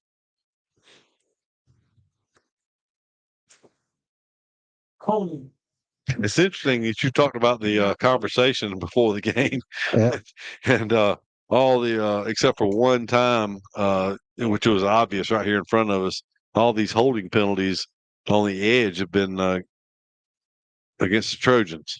One of our coaches on the coaching staff was asking for illegal man downfield there. I didn't notice that, Keith, but he was very adamant about somebody being downfield on that play. Of course, with an illegal formation, it's hard to tell. It is formation again.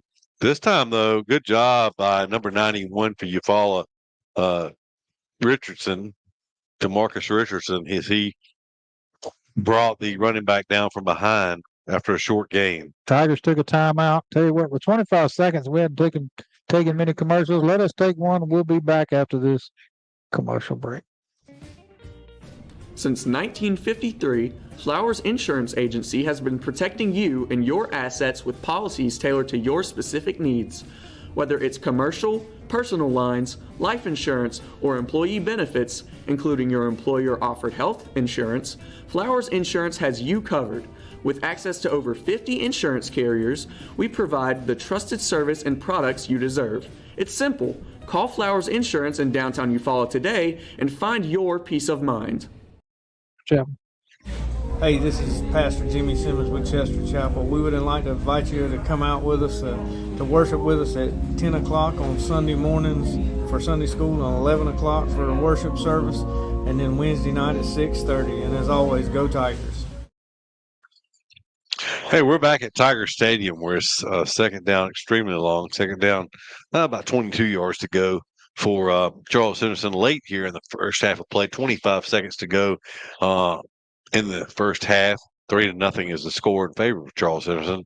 You follow with a 4-man front here as Charles Henderson stays in their tight formation. They do have one man flanked to the left, but they jump off sides once again. That's going to be another 5-yard penalty, Doug, while the clock is stopped. Well, that's another thing. Charles Henderson has their own problems. They've moved the ball a little bit, but they only got 3 points on the board, and they've had a lot of penalties, and a lot of it's been stuff just like that. This is not questionable. It's right out in the wide open. We'll be going down to John Wayne as Coach leaves the field. Hadn't had a chance to check in with him much this game. Handoff. Number 14 gets it. He's going to be tackled. Ben Jackson came in along with looked like Thomas Hill in on that tackle for Eufaula. And that stops the clock with 18.7 as Eufaula takes another time. I tell you what, while we got a second, we hadn't had a chance to talk to John Wayne much. Missed him for 2 weeks. Let's go down and see what he's got to say. What's going on the sideline?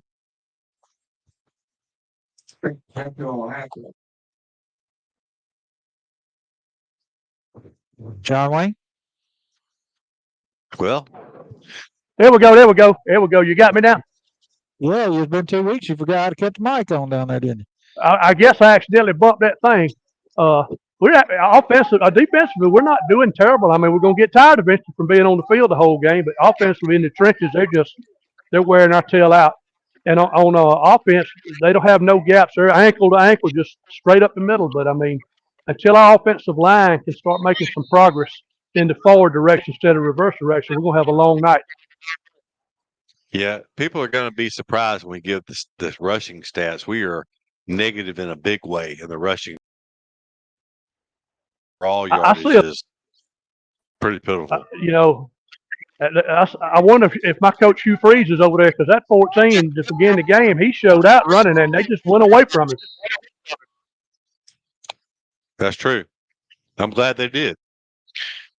So third down and very long here with 18 seconds to go. They're going to hand it off. A lot of running. Oh my goodness, what a hold! And they're going to.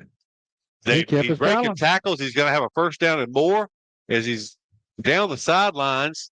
My goodness. They held big time right there as he broke the linebacker. But there's a flag at the 42, looks like. But the flag we were talking about was way back at about the 32 is where it should have been one. And John Wayne called it. It was 14 on that long run. Yeah, we'll see what it's when it's all said and done.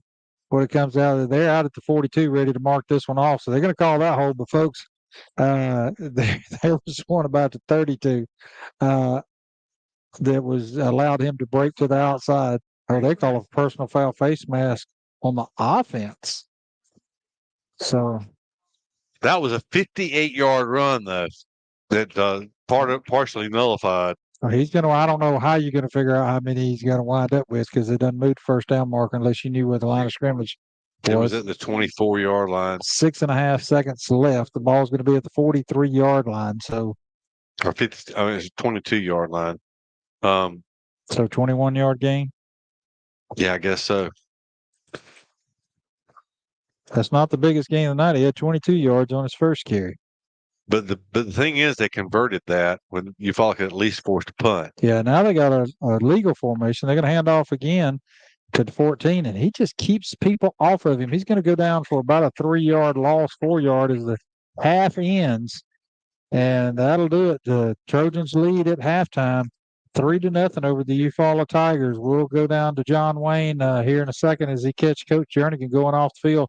John Wayne, how about grabbing one of them cheerleaders or something, see if we can get somebody to play quarterback or running back or move the ball on offense? I sure will. Right now I'm trying to locate. There's Coach right there.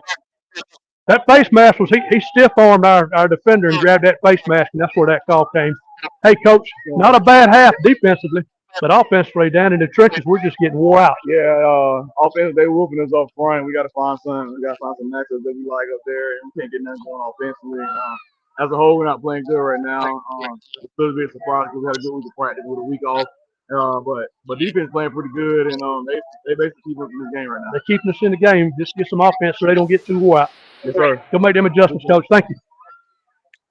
We appreciate Back to you guys. Thank you, John Wayne. We'll take a break, add up some stats, and be back with more Eufaula High School football from the Brown Heating Air Conditioned broadcast booth right after this commercial break. It might seem crazy what I'm about to say. Sunshine, she's here. You can take a break. I'm a hot air balloon that could go to space. With the air, like I don't care, baby, by the way. Because I'm happy. Clap along if you feel like a room without a roof. Since 1953, Flowers Insurance Agency has been protecting you and your assets with policies tailored to your specific needs. Whether it's commercial, personal lines, life insurance, or employee benefits, including your employer-offered health insurance, Flowers Insurance has you covered. With access to over 50 insurance carriers, we provide the trusted service and products you deserve. It's simple. Call Flowers Insurance in downtown Eufaula today and find your peace of mind. When it comes to professional gutter installation, Gutterman Dothan has you covered. Voted Best of the Wiregrass 7 years in a row, we provide top-notch gutter services across the Wiregrass area. Protect your home from rainstorms with our premium gutter system designed to prevent foundation cracks and water damage. Trust Gutterman for expert installation, quality materials, and a beautiful durable finish. Stephen W. Bryan, candidate for Barber County Commission, District 2. Play it back. I'm a man on mission. I'm a man on a mission. I don't need no permission. I'm a man on a mission. I'm a man on a mission. I'm a man on a mission. I don't need no permission.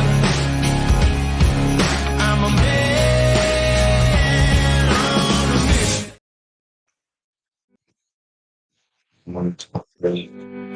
Don't suffer in the summer heat.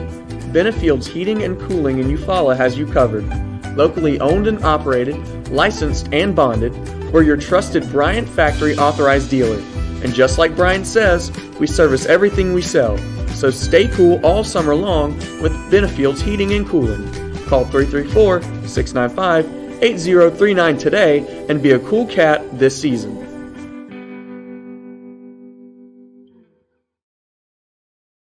Back.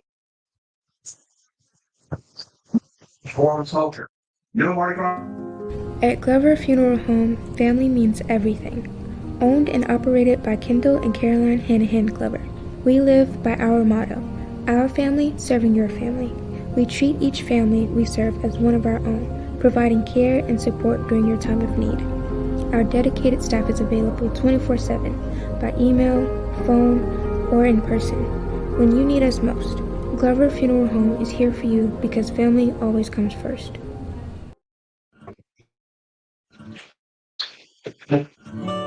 At Mid-South Bank, we pride ourselves on being the friendliest and most helpful bank in town. For over 100 years, we've been helping families prosper and helping businesses grow. Mid-South Bank is a local bank with local people making local decisions. We're a community bank who will always be there when you need us. Whatever banking services you need, we're here to help. Visit us today or online at bankmidsouth.com. Equal housing lender, member FDIC.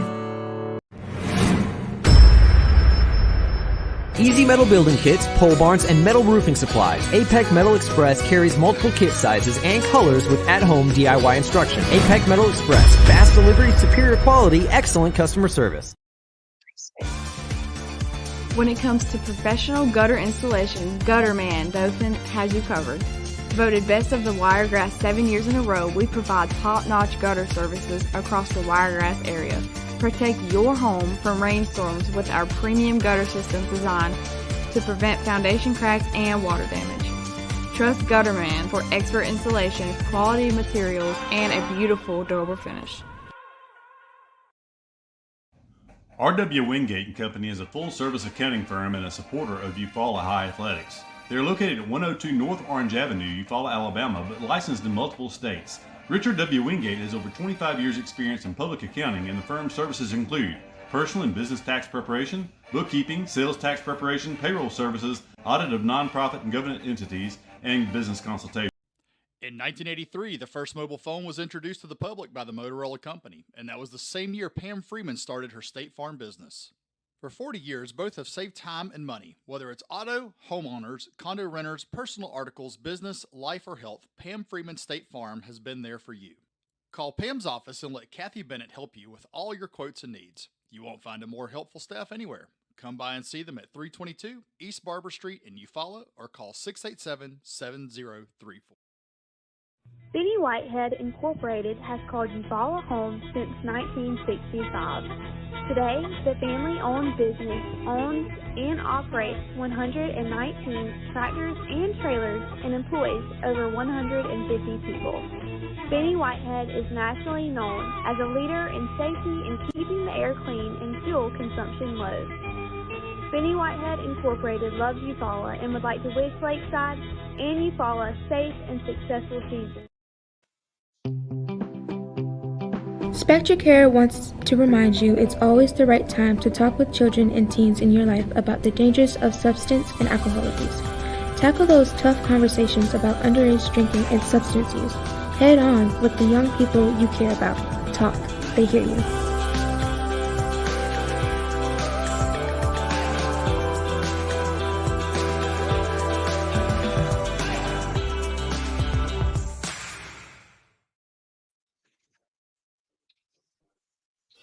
The world changing all around us. Everyone.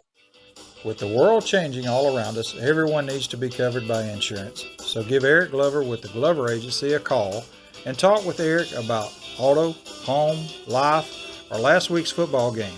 Whatever your insurance needs, let Eric talk to you about being covered. The Glover Agency is located at 145 East Broad Street, Eufaula, Alabama. Call 334-687-0358.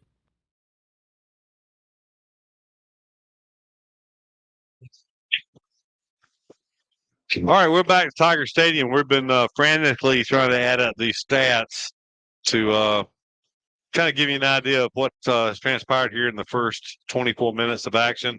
You follow with 1 first down in the first half, 20 offensive plays. They have 4 3-and-outs. They had one possession that started off actually with an 8-yard gain, only to see an interception on the second play from scrimmage. That was the only possession the Tigers started in the Trojan territory. But interception on the second play kind of flipped the field position. You followed, did not threaten any of the rest of the first half. But 20 plays for the Tiger offense, 1 first down, 19 yards of offense. Rushing Tigers with 10 carries, unofficially -7 yards of offense. That's what I have. Rushing. Yep. So 10 carries for -7. Charles Henderson, 30 plays from scrimmage, so not all that much better, but they did net 109 yards of offense with 5 first downs. 20 rushes for 69 yards rushing for Charles Henderson, but they had 25 yards rushing on that last possession. It would have been a 58-yard run if not for they did have a holding and a face mask on that. So take your pick. Either one of those penalties would have called it back. But, Doug, I guess the best thing that happened for the Tigers in the first half was all the penalties, all the mistakes by Charles Henderson, because without those penalties, it would be a larger gap in this football game. Oh, yeah, and if they'd have gave the ball to Williams a little bit more, number 14, he had 2 carries, one of 22 and one of 21 yards in the first half. He does a good job of getting an arm out there, keeping people off his body, breaking tackles, and making things happen. So this is one of those games the Tigers, you just feel like should be winning. You know what the Tigers are capable of, but we wondered what we were going to see tonight, Keith. We've seen Tigers at their best and Tigers at their worst this year. We kind of seen a split mix tonight as the defense is, hats off to them. They've done a good job. They gave a little bit on that one drive, but they held on a pick, an interception, and has done a good job overall. Our offense just, no better way, they ain't hitting on nothing. If we divide that out, 20 plays for less than 20 yards, 20 plays for 19 yards of positive offense, you could quarterback sneak from under center and have better stats than that in the first half. So it's just really been anemic here in the first half, and got to give some credit to the Charles Henderson defense. Certainly they've been a pretty good defense all year, but they still average giving up 22 points a game. Now, if you take that Catholic game out of that, it's not going to be quite that bad, but still they're giving up over 2 touchdowns per game, and Eufaula has not even come close to putting a scoring drive together tonight. Yeah, they're playing for a second place chance at least with them, but still the goal's still in front of us. We got another half. Well, let's take this second half. We don't get many opportunities to watch the band. We're going to get quiet and let you watch the band here for the rest of the half here tonight. Oh,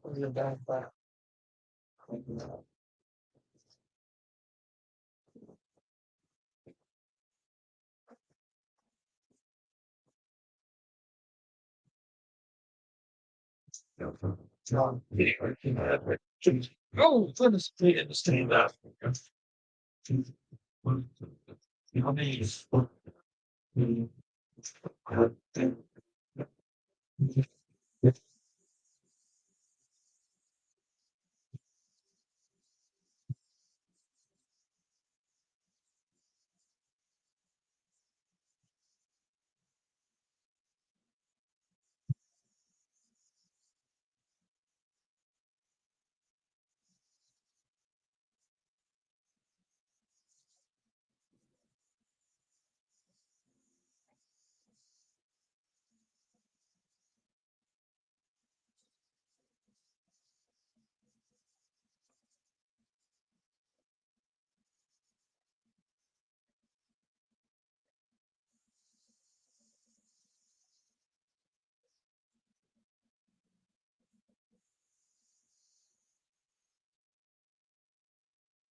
I don't have one, but these aren't cold. There's another one over there.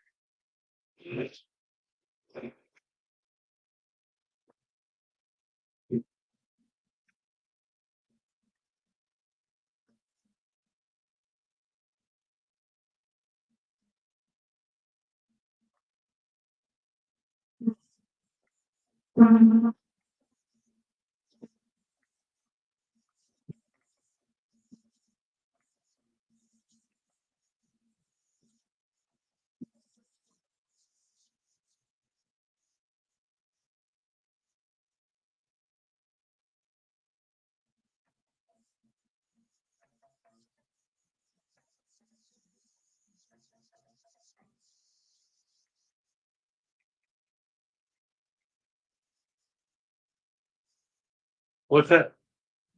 The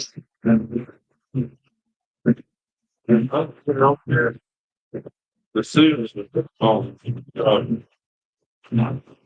here. That's green.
Students have been in the EHS band for 5 years.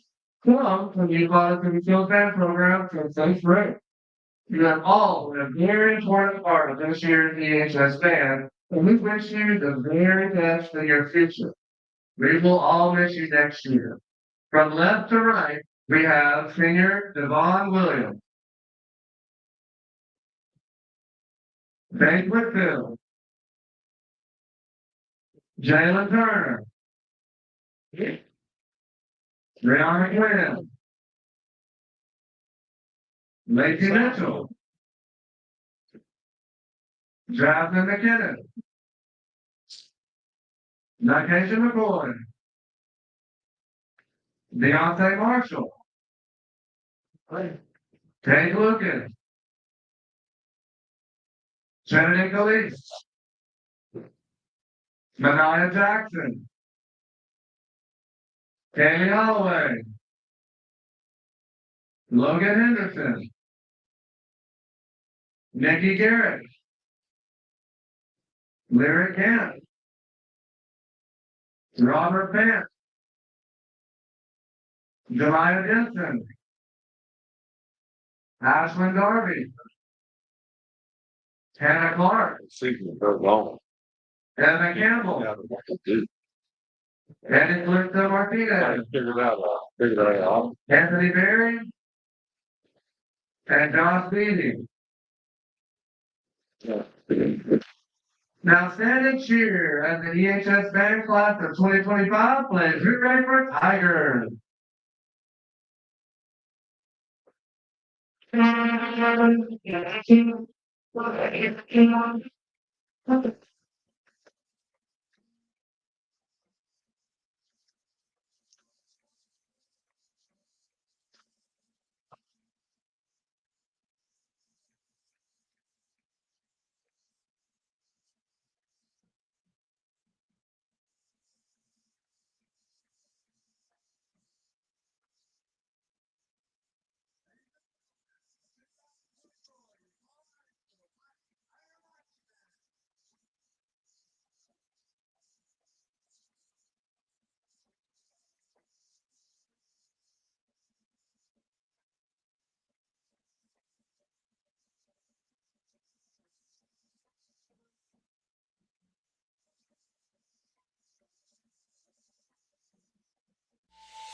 Of all the improvements you can make to your home, it could be the most important is not seen or heard, only felt.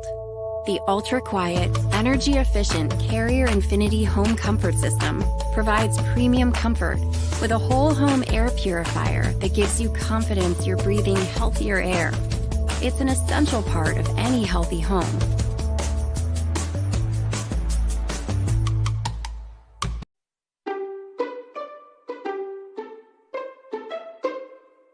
Hey Tiger fans, Daniel Pulley here, your local Chick-fil-A Eufaula owner-operator.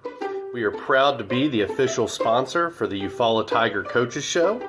Be sure to join us for the live show every Thursday night at 6 p.m. Our incredible team is ready to serve you. And don't forget, eat more chicken.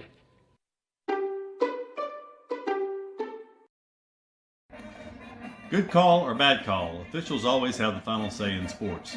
And at Alpha Insurance, we know it's important for you to have the final say on the insurance plan we build for you. You'll have peace of mind knowing we will work hard to get you the lowest rates and best discounts available. Alpha Insurance, always a good call. In Eufaula, call Alpha Agent Keith Bryan at 334-687-8268 or stop by our office at 1326A South Eufaula Avenue. Precision Body Works is a state-of-the-art collision facility dedicated to providing customers with outstanding service and a quality repair experience. We have been serving Eufaula and the surrounding areas for over 20 years and have earned a reputation as being a premier collision repair center. Precision Body Works uses environmentally friendly PPG water-based paint and also offers 24-hour record service as well as top-of-the-line accessories from such brands as Cam Locker, Ranch Hand, Retrax, Weston, and WeatherTech. We are located at 1210 North Eufaula Avenue or call us at 334-687-4700. When it's football time, we at First Franklin Financial are big fans of our local teams, just like you. We've been part of the community for over 75 years, and when you need money for repairs or emergencies, we'll help you play offense. We offer fixed-rate loans up to $15,000 with easy payment plans and fast approvals. Visit 1ffc.com to find the location near you. Legal, all loan terms and applicable APRs depend on meeting our underwriting and income criteria for the loan size requested and may require collateral. Georgia Residential Mortgage License number 5656. Spectra Care wants to remind you it's always the right time to talk with children and teens in your life about the dangers of substance and alcohol abuse. Tackle those tough conversations about underage drinking and substance use. Head on with the young people you care about. Talk. They hear you.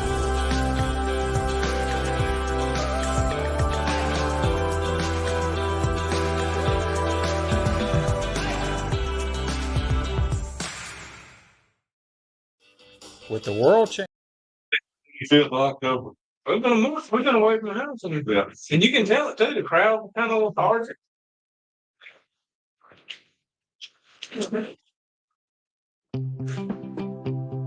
Spectra Care wants to remind you it's always the right time to talk with children and teens in your life about the dangers of substance and alcohol abuse. Tackle those tough conversations about underage drinking and substance use. Head on with the young people you care about. Talk. They hear you. Whitehead Incorporated has called Eufaula home since 1965. Today, the family-owned business owns and operates 119 tractors and trailers and employs over 150 people. Benny Whitehead is nationally known as a leader in safety and keeping the air clean and fuel consumption low. Benny Whitehead Incorporated loves Eufaula and would like to wish Lakeside and Eufaula safe and successful. Somebody cannot come to us, we go to them. It's something that we do on a regular basis, something we don't mind doing, and we work on a contingency basis. No one has to pay us any money up front. They do not have to pay us unless we collect for them, unless we are successful in resolving their case through a settlement or through trial. They don't have to pay us any money unless we get favorable results for them. If you're hurt in a car wreck, call Penn and Seaborn. It won't cost you anything to see if we can help. No representative. At Mid-South Bank, we pride ourselves on being the friendliest and most helpful bank in town. For over 100 years, we've been helping families prosper and helping businesses grow. Mid-South Bank is a local bank with local people making local decisions. We're a community bank who will always be there when you need us. Whatever banking services you need, we're here to help. Visit us today or online at bankmidsouth.com. Equal housing lender, member FDIC.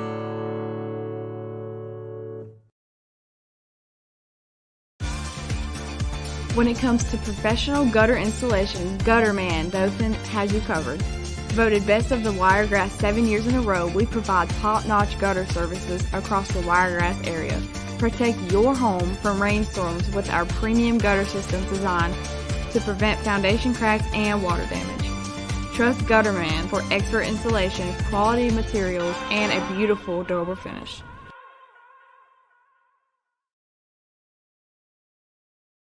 Hey, we're back at Tiger Stadium. It's a 3-0 game here. Of course, we've seen a 3-0 game before in the playoffs back in 2007. Tigers went to UMS Wright and lost 3-0 in a game that was one of those just watch, wet paint dry type of games. Tonight, Eufaula looking for something on offense. The good news, if you're a Tiger fan, is Tigers are in the game, Doug. I mean, 3-0. How many times have you seen a team that had momentum, and it's not that Charles Simpson set the woods on fire, but they had more life offensively in the first half than Eufaula did, and they only have 3 points to show for it. So that's the good news if you're a Tiger fan. If the Tigers can find anything offensively, they're right in this football game. Yeah, and they've shot themselves in the foot. A different kickoff formation here for the Tigers. Yeah, it is different. So there we go. So driving kick's going to go over everyone's head. It's going to actually stop. Wow. 2 yards. Oh, his knee was down. His knee down. What an effective way to start the second half. He put his knee down at the 1.5 yard line. So that's where Charles Simpson will take over to start the second half, bottled up inside their 5 yard line. They're actually going to mark it at the 1 yard line. Well, you talked about a 3-0 game. Only thing to make it more. How about 3-2? 3-2 would be. Yeah. Yeah, about the Mississippi State Auburn games in the Tuberville days. Yep. We were on the right end of that one, I think, though. We were. Auburn won that one 3-2. Probably never see that again. Well, standing 5 yards deep. There's a snap. They're going to hand it off in the backfield, and Eufaula has him in the end zone, but he spun out to about the 1 foot line. Yeah, he lost. He lost 2/3 of a yard, at least, probably half a yard. Yeah, that ball is maybe a foot out of the end zone right there. I'll put the binoculars on it. I'll give him a yard loss because he lost the most part of a yard. I just won't give him another yard if it gets in the end zone here. They're taking the time, 15 seconds on the play clock, waiting on the play. Standing 6 yards deep in the end zone now. The back, along with Williams, is running back. Number 14, he gives the 14 up the middle. Yeah. Nothing. He got to the one. He got about back to the 1. He got back the 2/3 of a yard he lost. So we'll call it a loss of a yard, a gain of a yard. So you got to watch it here. So with the quarterback's arm, they may, of course, it wouldn't leave the kicker very much, but you could always take a safety if you wanted to. But they may take a shot here, Keith. Well, holding in the end zone is also a safety. So they've already had 2 or 3 holding penalties tonight. Shotgun formation, 2 backs, 1 to the other side. And they throw a flag on Charles Henderson. So it's only going to be about Yeah, this is a couple of. Well, notice at the ones, it'll be. They're counting players. They had 12 on the field. On the offense, 12, the field. And they literally moved that ball 1 strike, maybe. Yeah. They picked it up and put it down almost. So 3rd down, just over 10 yards, He just shifted underway. right before they snapped. Do you think he might going to go to a quick kick here? Try to draw Eufaula. They don't. He's actually shifting back. It's going to be a quick kick. Yeah, it's going to be a quick kick on here. 3rd down. It's probably a pretty smart play. Oh, yeah. And it's going to hit and go across the 30. And Very smart. It's going to roll to the 40-yard line. So that's 39 yards. It was one of the better punts tonight, all night. But the good news is the second time tonight, Eufaula will start in Trojan territory with 10:21 to go here in the 3rd quarter play. Good job, defense. And good job, Wingate, pinning them back there on that kickoff like that. Kickoff team did a great job. So the last time the Tigers started in Trojan territory, it was an 8-yard gain, and then it was a interception. Pistol formation, 1st and 10, going to throw the pass. It is caught. It's Zy DeVos. He's been the favorite receiver all night, as I think all the completions have gone to DeVos. It's going to be from the 40 down to the 27. That's 13 yards and a Tiger 1st down. I'm not sure if the safety was lowering his head to lower the boom or to go for the interception, but he was about a half step off. Fortunately, it was a good quick pass by McCoy, but he's not looking off a receiver. 1st and 10. It's going to be a handoff inside. It's going to be a gain of a yard to the 26. The sledding has been tough on the ground tonight for Eufaula. One of the few times I can ever remember Eufaula not being able to do anything on the ground in a ball game, but we haven't so far tonight. Actually, it's going to be almost 2. They gave him the 25-yard line, so that is a better part of 2 yards when they spotted it down. Strong side to the left. They're going to run the inside reverse, and breaking tackles is DeVos, and DeVos keeps his feet. He actually put his foot down. He's going to be close to a 1st down. The official from the side coming in, it would be a 1st down. They are moving the chains. Give him 8 yards. So 10 yards gained on this drive on the ground, and the Tigers have 2 1st downs. That doubles their 1st downs from the 1st half. So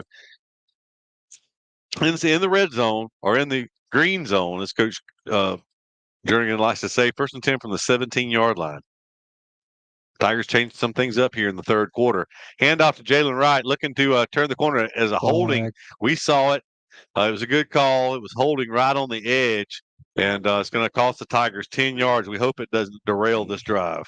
That may be what head coach was talking to the official for 15 minutes about before this game. It was on and out. You could tell he was talking about them making the outside, and that's going to be a big flag. It should come from the line of scrimmage, so it should take it out, to about the 26?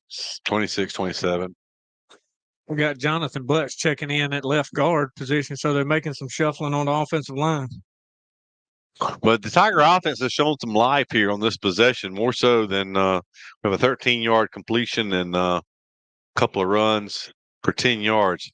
And just like that, Troy does a lot of shifting and makes us jump. It should be the offensive shifting, making the defense jump. But they flip-flop the line that time. They see something on the line they're trying to take advantage of, and then they did a purposeful shift down the line, and the Tigers jumped. Jimmy talked about them putting new people out there. I'm not sure if it was one of the new faces, but we backed up 15 yards here.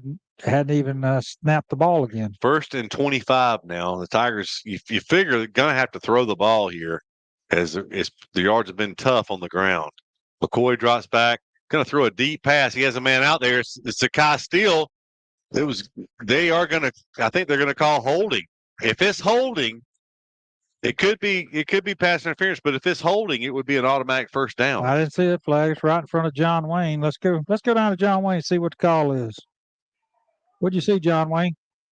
Yes, sir. As our receiver was going down the sideline, the defensive back had a hold to his jersey and just slowing him down where he couldn't break away and get away from it. So it should be holding on the defense. Holding of an eligible receiver. Yep, that's it. Good call there, John Wayne, right there on the It's spot. not an automatic first down in high school. Maybe it's not. Goodness. I thought that. That's probably a good play by the defense. If it's not one, then if he gets by, you grab him. So it's 1st and 15. So it's still first down, though, for the Tigers. It's just 1st and 15 from the 21-yard line.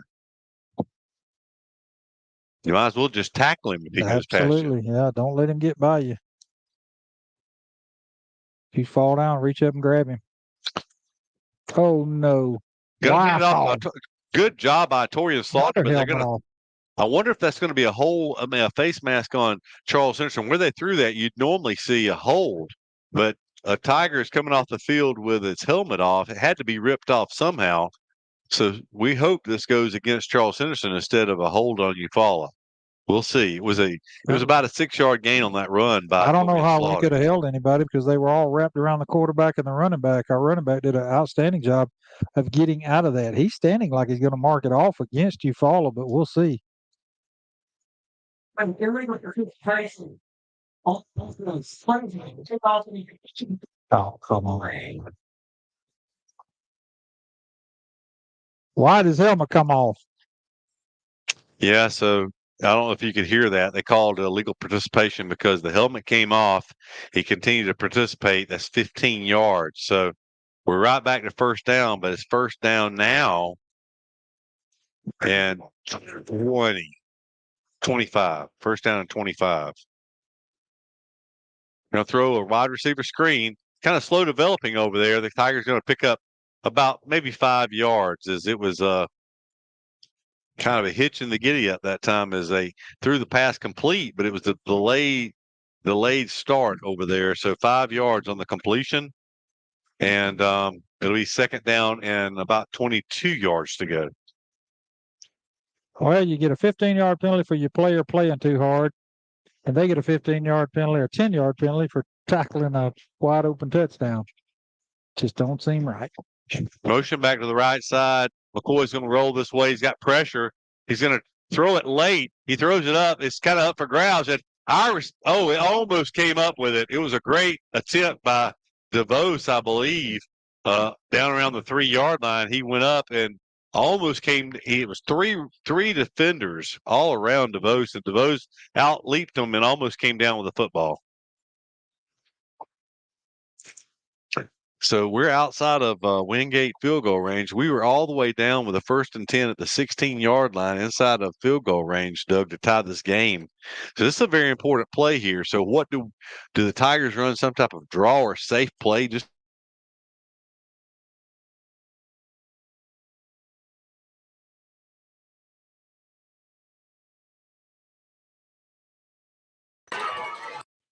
so 5 on the play clock as they take the snap.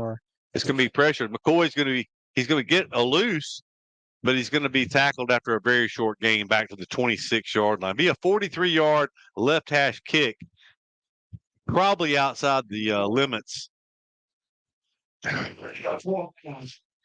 So it's only a gain of a yard on that play. So it's 4th down. Tigers' best possession of the night so far. Unfortunately, 3 penalties against the Tigers. 3 penalties for 30 yards against the Tigers after they took over at the 40-yard line of Charles Henderson. The hold was the first penalty, and it was definitely a legitimate call. The 5-yard penalty was a legitimate call. With the timeout on the field, we'll step aside. Be back with more Tiger football after this commercial break. In sports, every point counts, and at Alpha Insurance, we know when it comes to your budget, every dollar counts. That's why we work to get you the lowest rates and best discounts available. Plus, every Alpha policy comes with personal service from our hometown team. Call Alpha to start saving today. In Eufaula, call Alpha Agent Keith Bryan at 334-687-8268 or stop by our office at 1326A South Eufaula Avenue.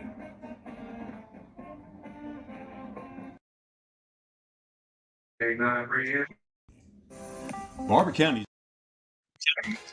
Stephen W. Bryan, candidate for Barber County Commission District 2, is a big supporter of Eufaula Tiger football. Stephen lives, works, worships, and shops in our county, and his motto is, I am here. He plans to be accessible to the people of his district and will share his personal email and phone numbers. Stephen says, I ultimately will answer my God for the choices I make and take that seriously. I will be teachable, respectful, genuine, a man of integrity, and above board in every decision I make for the betterment of the whole of Barber County. Paid for by the Friends of Stephen W. Bryan for County Commission. Here, it's got to get all the way to the 6-yard line. So back at Tiger Stadium, the Tigers out 4th down and 20 yards to go. First down would come at the 6-yard line. They're snapping from the 26-yard line, trying to get Charles Henson to jump, trying to get a free 5, maybe get inside of field goal range here. They take the snap, looking to throw, going to throw it down. Is intended for DeVos on a post route. He had a little bit of a step that time, but the pass inaccurate. It was low, and Charles Henderson's defense holds, and they will take it back over on offense. I don't know if the defense held as much as it was penalties. It was penalties. 3 penalties. When you're at the 40-yard line, you get 3 penalties for 30 yards. That's pretty significant. So here we go. Charles Henderson's offense back in with 6:46 on the clock. They're going to try us deep at some point with no safeties. We keep bringing the safeties out of play. They're going to hand it off, and he's going to be hit right there in the backfield for a loss of 2 yards on that play. Good penetration by the Tiger defensive front. You know, the question is going to be, Doug, is whether or not they will have time to get the ball off deep to throw the. Well, they've run 3 plays and only have gained a yard here in the second half. They punted on 3rd down earlier, so they lost 2 there. So they're negative a yard and a half, 2 yards here in the second half. You just had the feeling they're holding on to something. Tigers are 6 men on the line. They're going to hand it off this time, and breaking the line of scrimmage initially is the running back. He'll pick up call it a 5-yard gain out to the 29-yard line, and Charles Henderson has a injured player on the field. They're going to take a timeout for the injured player. Looks like he might be down for a moment. Doug, you want to sure. Play a commercial here for a moment, maybe 2. We'll see how it goes. Somebody cannot come to us, we go to them. It's something that we do on a regular basis, something we don't mind doing, and we work on a contingency basis. No one has to pay us any money up front. They do not have to pay us unless we collect for them, unless we are successful in resolving their case through a settlement or through trial. They don't have to pay us any money unless we get favorable results for them. If you're hurt in a car wreck, call Penn and Seaborn. It won't cost you anything to see if we can help. No representation is made that the quality of the legal services to be performed is greater than the quality of legal services performed by other lawyers. Back at Tiger Stadium, 3rd down, call it a short 7 for Charles Henderson from their 29-yard line. So passing situation, you would think, although they have had a couple of long yardage runs tonight.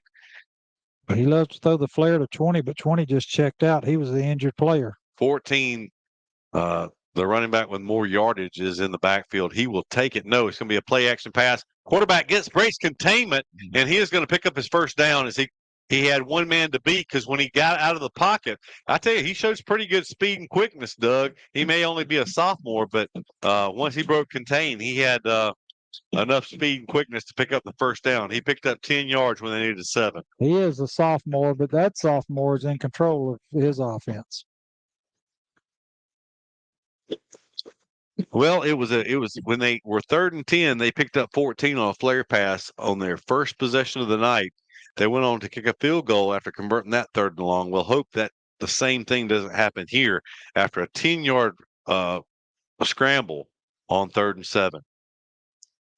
On 1st down, They'll throw a wide receiver screen, and the Tiger defense is there after a 1-yard gain.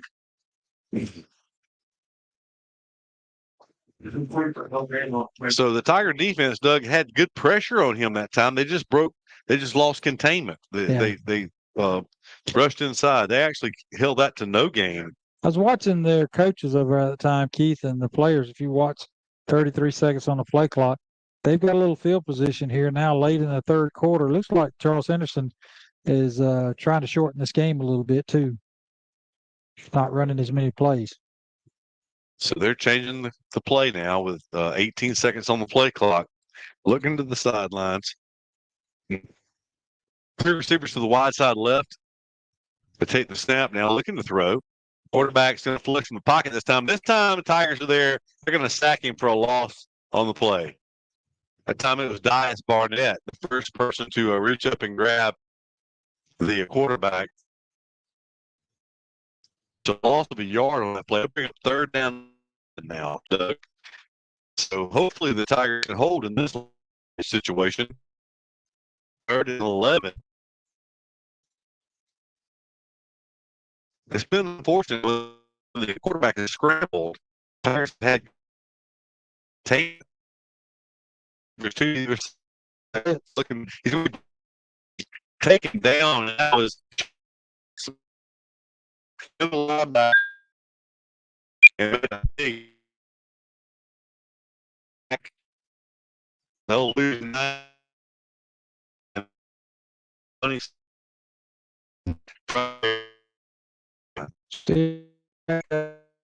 Punt with 3 minutes and 4 seconds. Caught running. Again, really $400. Yes.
All right.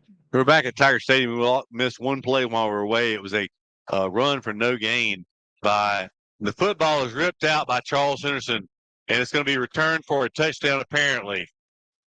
It is going to be a scoop and score. So that would be -2 turnovers for the Tigers. We had an interception earlier in Charles Henderson territory, and this time it's going to be a fumble that's going to be scooped in return. Now, you saw the Charles Henderson defender rip that ball out. He was reaching for and ripped the ball out successfully. It was scooped, and it was returned about 62 yards for a touchdown.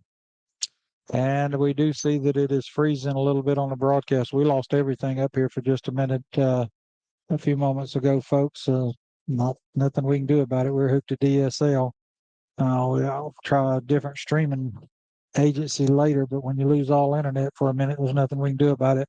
Unfortunate there. That makes it a 2-score game as Charles Henderson will line up and attempt the extra point with 1:53 seconds left to go in the third. It's up, and it is good. I will tell you what, Doug, that's the 3rd time that Eufaula started in Charles Henderson territory. And on 2 of the 3 possessions, on the second play of the possession, there was a turnover that gave the ball back to Charles Henderson. That one hurt worse because that was a one that turned directly into points. That is the second game in a row that the Tigers have had a turnover that was returned for a touchdown. John Wayne, what did you see down there on the field? You saw it, stripped the ball, scooped and scored. Just so happened it was 14. The running back plays both ways, scooped the ball up and took it all the way in. Was he the same player who stripped it? Whoever it No, was. I don't think he was the one that stripped it. I couldn't tell. I think another guy's the one that stripped it. I did ask Mr. Fisher right at the end of the half about holding and going from the spot of the foul or going from the spot of the last play, and he said it's whichever benefits the offense. So whichever benefits the offense, either from the spot or from where the ball was at, that's what they do. So, because I was curious about it as well after we've seen that in the last 3 or 4 games. Right. So if it was downfield, well, that makes sense because, I mean, like earlier we saw a 58-yard run, and you're not going to go back and spot the holding that happened downfield from the line of scrimmage. So that kind of makes sense. Kickoff here. It's going to come down at the 39-yard line and scooped up by Slaughter. Slaughter comes across. He's going to get up to the 46-yard line. That's where Eufaula will take over. But now they trail 10-0 with 1:47. Only 13 minutes and 47 seconds left in this contest. Keith, and here we are. We're going to say it again, and I don't ever remember saying it this many times in a season. I know we haven't. But if we don't find something, we're staring in the face of another possible shutout. We've avoided a couple of them this year with some late scores, but we got to find something that'll work. From the 46-yard line, it's really been an anemic effort offensively. Jalen Wright is going to take it. His best run of the night is he's going to pick up right at 10 yards on that carry. That's going to be the longest rush of the night for Eufaula. 10 yards and a Tiger first. Should be a first down. We'll see where they spot it down. I'll agree with him. 8. They said that time. They're wrong. Look at it. It's a first down. From where the ball is, you can't go by the PA. You can't go by the PA announce. They just moved it 1st and 10 Tigers, and that was not a smooth transition between quarterback and running back. 9 games into the season, they were fighting for the ball. That was a good transition, but there was nowhere to go that time as it was held for no gain on that play. But the Tigers are in. There's a penalty flag was thrown. I think it's going to go against Charles Henderson. If so, that would be a big 15-yard penalty. That'd be a 1st and 10 for the Tigers down about the 34-yard line. I'm sorry, about the 29-yard line.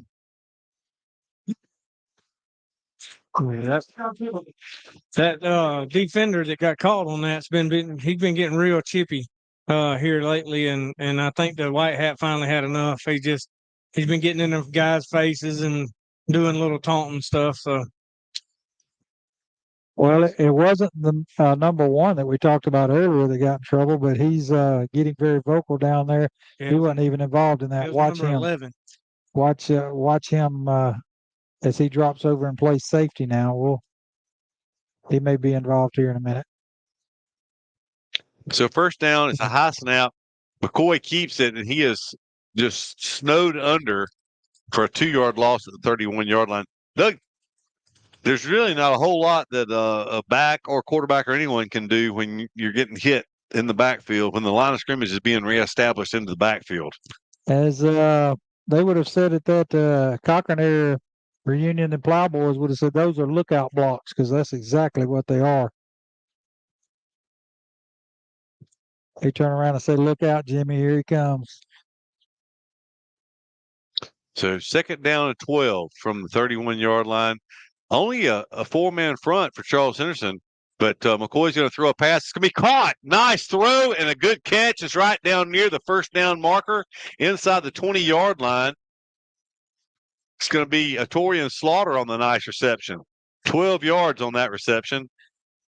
And the Tigers, well, they're going to say it's just short of first down. It's going to be 3rd down and about half a yard. The official came from a long way that time to mark the ball. It looked like that was a first down. Certainly did. It went out of bounds. And I don't like snapping the ball on these short yardage situations that deep, but they are. And it's going to be Wright who will pick up his first down and more. He's going to drive down near the 10-yard line. It could be 1st and goal. They're saying they ripped the ball out and they come out of the pile with it, but they're saying the ball was down and first down, move the chains. Well, look who comes out with it. So this is 3 first downs for the Tigers on this possession that began back at their 46-yard line. It will be first and goal for the Tigers right at the 10-yard line. It does look like fatigue starting to set in on some of the Trojans. They're starting to substitute a lot more. That was a 9-yard gain on that play by Jalen Wright. So Tigers finding a little bit of room running the ball. Now Wright turning it around the end. He's going to get down near the 5-yard line. Give him 5 yards. That's the final play of the third quarter. So we'll call it 5-yard gain on that play. It'll be second down and goal from the 5 whenever we come back in the fourth quarter. The Tigers trail 10-0, but second goal from the 5 coming when we're back. Of all the improvements you can make to your home, it could be the most important is not seen or heard, only felt. The ultra-quiet, energy-efficient Carrier Infinity Home Comfort System provides premium comfort with a whole home air purifier that gives you confidence you're breathing healthier air. It's an essential part of any healthy home.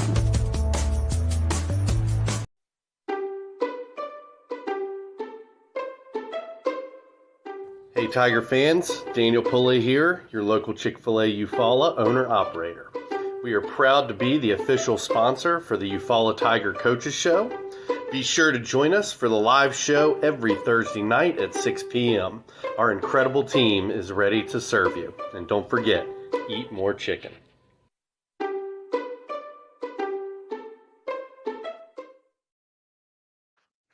Hey, we're back at Tiger Stadium. And so we were discussing during the timeout, the quarter break came at a good time for Charles Henderson because a lot of hands on hips and a lot of fatigue, apparently, as the Tigers' offense has had their best drive of the night so far as they've driven from the 46-yard line of Eufaula down to second goal from the 5-yard line.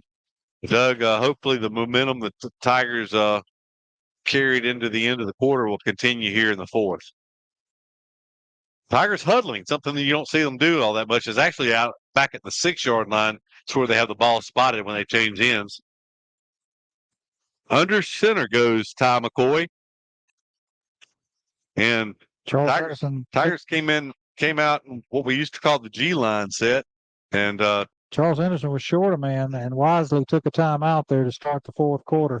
And it was a big man they was sending on. So good heads up play by them there to catch that. It's going to be second and goal. The ball is at about, what is it, the 7-yard line? 6. So Tigers coming out tipping their hand with the G line set. That gives Troy had the break at the end of the quarter because, like Jimmy said, a lot of hands on hips. Keith, you said it too. Tired. He came at a good time. And now they get a little more rest with the timeout, but that was because they didn't send enough folks out there. So they should be rested after 2 breaks. Yeah, they brought their whole team over to the sideline. So they had to jog 30 yards each direction. So Tigers stay in the heavy set. Going under center. McCoy under center from the left hash mark. Look for them to possibly reverse this ball back. They did. They reversed it back inside. Good hard running. It's Jave Williams all the way down into the end zone. Touchdown, Tigers. Jave Williams, the senior, the former running back who's a linebacker now for the Tigers. Excellent run that time. They reversed it back. I thought they might do that as they went strong side right, but they brought it back to the left side.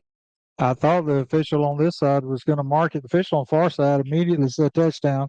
That puts the Tigers on the board on the first play of the fourth quarter. We're at 10-6 with an extra point pending. So this will be the R.W. Wingate point after touchdown. Big point here is the Tigers trail 10-6 right now. They faked like they were going to fake and go for 2, but now they shift into the conventional point after touchdown formation. Whoops. Flags go down. It was cheering on the other side. I don't know if the kick was missed or not, but we'll see what this flag is. Offside's white. So now do you go for 2? Yeah. So that'll be half the distance to the goal line. That would put it in the 1.5 yard line, Doug. If the running game had been a little better tonight, I'd almost say you go for 2 here, put yourself in position to win by 1 with a field goal. Well, they may not be finished as number 17 right in the middle and 52. One of the safeties had come up there for Charles Henderson, had about the face mask pushing them back as they were very mouthy up in there. Thought they were going to pick up another penalty. So RW and Wingate point after touchdown all over again. And there was movement now for Eufaula.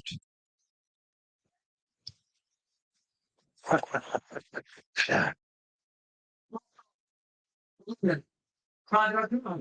thought he was about to call the number of the player. I already did. Officials are mic'd up, and this is a new thing for them. And not many high schools have the officials mic'd up, and apparently he forgot it was on. So now it's going to be a 22-yard attempt for this point after touchdown. Very important point here. We moved again. They're flinching up there, and for some reason we're letting that affect us, and we're moving.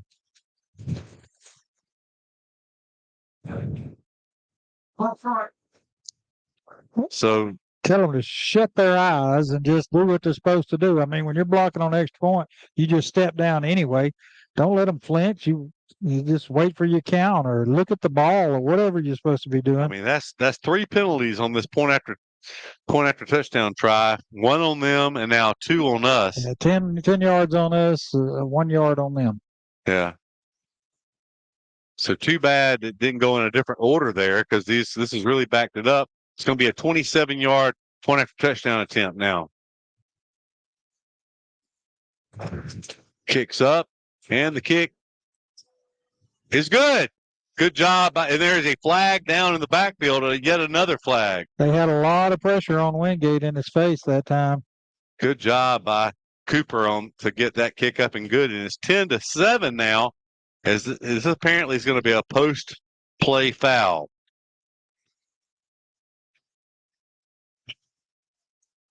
We'll see what the call is. Field goal was good, he says. 5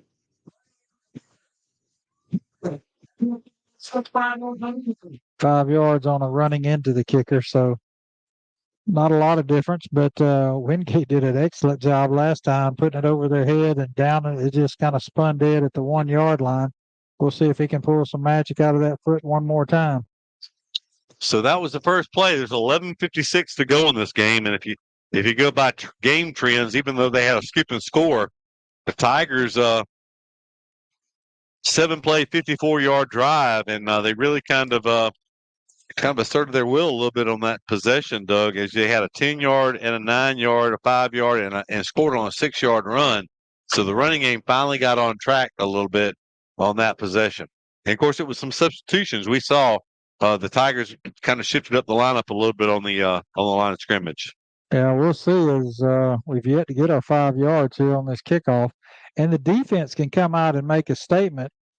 Why is he saying our kicking coach is acting like he's declining? But no, we're going to get the 5 yards here.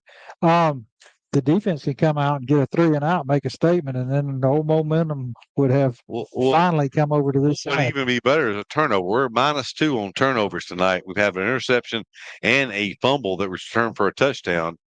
Both of those happened in Charles Henderson territory. So it was very unfortunate. The Tigers had the ball in Trojan territory, and they took an interception that stopped the drive, and then, of course, the fumble that was returned for a touchdown. Charles Henderson's only touchdown of the night. 10-7, Tigers trail. He's giving a lot of instructions. It's a pooch kick, I bet. Yeah, he the driving kick is going to be fielded at the 8-yard line. Tigers pretty good coverage here. If they can, they're going to finally tackle him out short of the 30-yard line, up around the 27-yard line. But Wingate, a short approach, but a driving kick, kicking it deep. Good.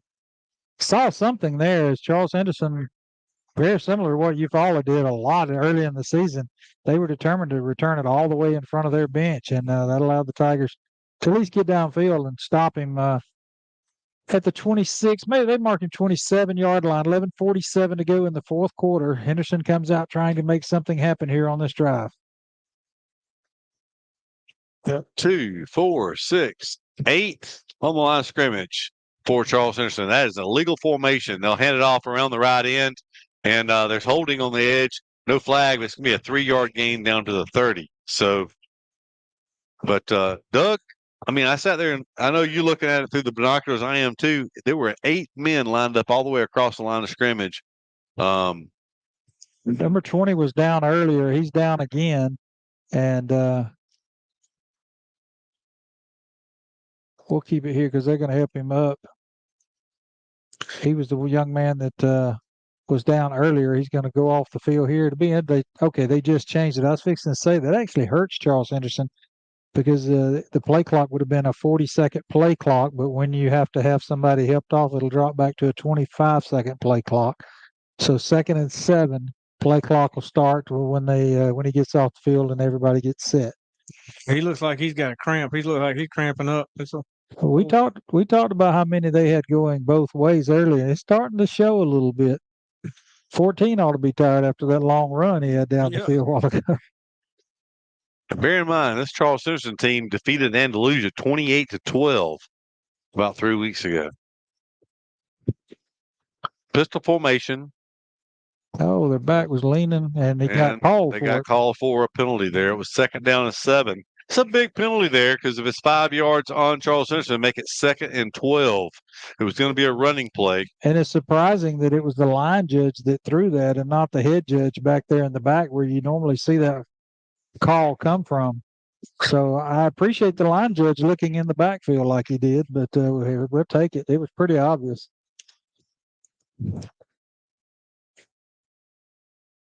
Second and we'll call it 12 and a half, and 11-17 to go in the fourth quarter. 10-7.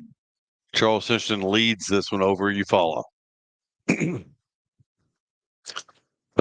hand it to the back who is looking to go around left end. He will pick up about 2 yards back to the original line of scrimmage. Stop the clock. I don't know if it's because he's down or flag. Injury, I think. Eufaula's got a player down. Okay, Eufaula's got a player down. Looked like his helmet come off too. Yeah, his helmet is off. It's number 74. He's kind of holding his lower back area. So official from the far side called timeout pretty quick. So they've got 2nd down over there on that. It should be 3rd down though. It should be 3rd down. Surely they've got it right on the field, but there was a run for 3 yards, a 5-yard penalty, and then that run there. So it's 3rd down. It should be 3rd. Yeah, they got it right on the sideline. Yeah, they just changed it. Coach Jernigan come over. I don't know what that was about, Jimmy. It was part of his playbook come undone. He threw it over to the sideline, and he was done with that one. Maybe that was the plays from the first half. Yeah. We just got rid of them. They've been arguing all night on the field about them towels. The players got their little towels, and they've been arguing all night about those towels. Big 3rd down here, 3rd and 9 for Henderson. 3rd and a long 9. The ball is just across the original line of scrimmage. Looking to throw. They're going to throw it down the middle. It's going to be incomplete. It was good for Charles Henderson that it was thrown high and long because Jalen Parker had that ball diagnosed. He came in front of the receiver, but he leaped and it was over everyone's head. It'll be a Henderson playing a little conservative here in the second half. That's only their 2nd pass attempt this half after 11 in the first half. 10:39 to go here in the fourth quarter. 10-7 is the score. Zakai Steele drops back again. Zakai Steele has yet to touch a return in this game, either a kickoff or a punt. Well, I was going to say he's been playing a little too deep, but they just immediately moved him up about 8 yards. We'll see. He stands at the 47-yard line of Eufaula. They'll snap this from about the 20. Oh, come on. They had a big guy, 52 in the back. He leaned forward, and you just couldn't stop all that going forward. And it caused it to be a 5-yard penalty. So here we go again. The Steel will actually stand in Tiger territory. Trojan territory, Henderson territory. We hadn't done real good when we started in their territory. Maybe we'll start at the 49 of ours. unless he returns this all the way for a That'd be touchdown. good too. It's We'll going to be a wrap low kick unless he goes and he Nope. doesn't. And you get your wish. It's going to be the 44-yard line of Eufaula. That was just a very effective, low, quick kick kind of style. But I tell you what, the one game I got to watch them play this year against Greenville was just an ugly game. Ugly game, a lot of penalties. Just Carroll game was that way. yeah. So I mean, and that's what this game has been tonight. Just a very ugly game. But the Tigers moved it 54 yards last time they had the ball for a touchdown. They got a chance to move it 56 here with plenty of time on the clock here in the fourth quarter. McCoy keeps it. He's going to take it forward. The good thing is, if you're a Tiger fan, is they are actually pushing the pile some now forward. And that's going to be a positive gain of 4 to maybe 5 yards. We'll see where they spot him down. Yeah, it's a 4-yard gain. You can't help but to think if we can just be smart right here, take care of the ball, that we can handle business right here. Feels like we've got the edge and they're getting tired. It seems that way. 2nd down 6 from the 48-yard line. McCoy will take it. He's going to throw a backward pass. He's throw it. It's going to be caught, but knocked down. It was a double pass that time to Jalen Wright. I told the guys up here at halftime that Wright was warming up. That was complete to Zakai Steele, but Steele did a good job of. I'm sorry, Zai DeVos was the reception, but he did a good job concentrating that time because there was a man coming across who hit him immediately, knocked him down. Who otherwise would have been a touchdown. 27 yards on the play. Throw. DeVos once again. DeVos breaks a tackle. He takes it. It's going to be a short gain down to about the 23-yard line. I was going to say just a minute ago, you feel like somewhere in here, every drive we've had one pass that's been pretty positive of picking up a first down. Well, that was it. Let's just don't get too carried away and leave it up in the air too often. We've loosened the defense up a little bit. Keep running it down their throat. They're tired. DeVos is a sophomore receiver for the Tigers. He's been the favorite receiver tonight. Hand off to Torian Slaughter. Slaughter is going to be stacked up right there around the line of scrimmage, maybe a gain of a yard on the play. We were talking earlier about one of our players' jerseys being a different color. If you look at some of those Henderson uniforms, they're turning a different color too from being soaking wet. It's a hot, muggy night, so we can take advantage of it.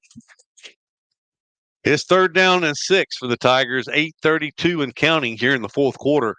McCoy calling for it. Now they're going to look to the sidelines with plenty of time on the play clock. 22 seconds. They'll shift right over to the right side of McCoy. Motion now by Slaughter across to the right. Rolling to the right is McCoy. He's going to bring it down and run now. He's going to be hit hard right about a yard shy of this first down inside the 20-yard line, maybe at the 16. He pulled it down and really took off for the first down marker, but Charles Henderson's got a guy down. Yeah, Charles Henderson does have number 0, who is Renardo Boyd. He's a 6 foot, 220-pound defender for Charles Henderson. 17 that time. What a great job for Charles Henderson, not listed on the roster. He had our tackle just shoving him in the backfield, and McCoy had to run around him to make something positive happen there. It was a good decision by McCoy that time because the backside defensive end was really closing on him. And he finally decided just to pull it down and run. They've gone back with that heavy set. So I guess he gained about 6 yards. 6 yards, yeah, because there was 3 on first. So Brings up 4th and 1. What was that? is it 4th and 1? Big play. Yeah. Tigers trail by 3. Going to go under center. It's going to be they're going to throw a flag. They're going to call 5-yard penalty on Eufaula. Troy saying against Eufaula. Well, I haven't seen the official say yet. We had a lineman with his helmet. I was going to say false start. The line was never set. So now the Tigers are going to try a field goal here. Wingate's going to attempt a field goal. And if we don't jump off sides 3 times. That's a big penalty there because the Tigers were going to pick up that first down on a quarterback sneak. And the line of scrimmage is going to be the 22-23. Doug that penalty's on the quarterback because you've got to look around and make sure your team is set before you call for the snap. 39-yard kick from the right hash mark. Kicks up by Wingate. Kick is good. We're tied. They just ripped the helmet off. They ripped the helmet off of number 72 and no call on the ground. Great kick by Cooper Wingate. Right hash mark kick. He drove that ball. It would have been good from probably 10 yards further back. It was a very good kick by Wingate, and we're tied at 10. So the Tigers have overcome a 10-point deficit here in the fourth quarter. They trail 10-0 going into the fourth quarter. We still have 7 minutes and 50 seconds to go in the fourth, and the Tigers have drawn even. Man, that scoop and score is big now. That was 7 points for Charles Henderson, and the Tigers will be in control here. 7:50. Tigers have the momentum, but they need to keep that field position's been big for them in this half. Need a good kickoff. I don't know if Wingate's been battling an injury or not in the last couple of weeks, but he looks better tonight than he's looked the last 2 or 3 weeks. So looks like he's driving the ball a lot better. Yeah, no doubt about it. On the kickoffs as well.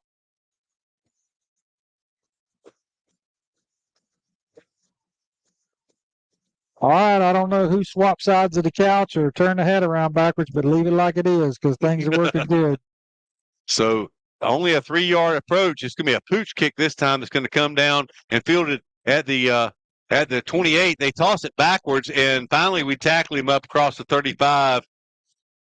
See at the 38. I guess you want to, and Charles Henderson has a player down.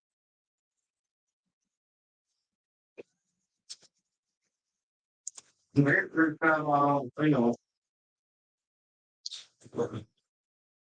going to be number 1 for them. I'm going to tell you, Doug, I never could kick a ball off a tee very well or whatever, but if you're going to pooch it, do you not kick it up higher so you're going to give your guys a chance to cover it? You would think. We've pinned them deep every time we've kicked it deep. This year, they're going to have one of their best starting field positions of the night at the 38-yard line in a crucial part of this game. Yeah, it was something different, and I thought we was going to get a break there with that toss back as we had pressure on the guy right as he was tossing it back, but it actually worked out for Henderson. They have only 1 yard in the passing department, and they're +4, I think. No, they had a couple of losses up here, so I don't think they're positive yards running. They've gone back to 2 backs in the backfield. Look for 14 to get this ball here.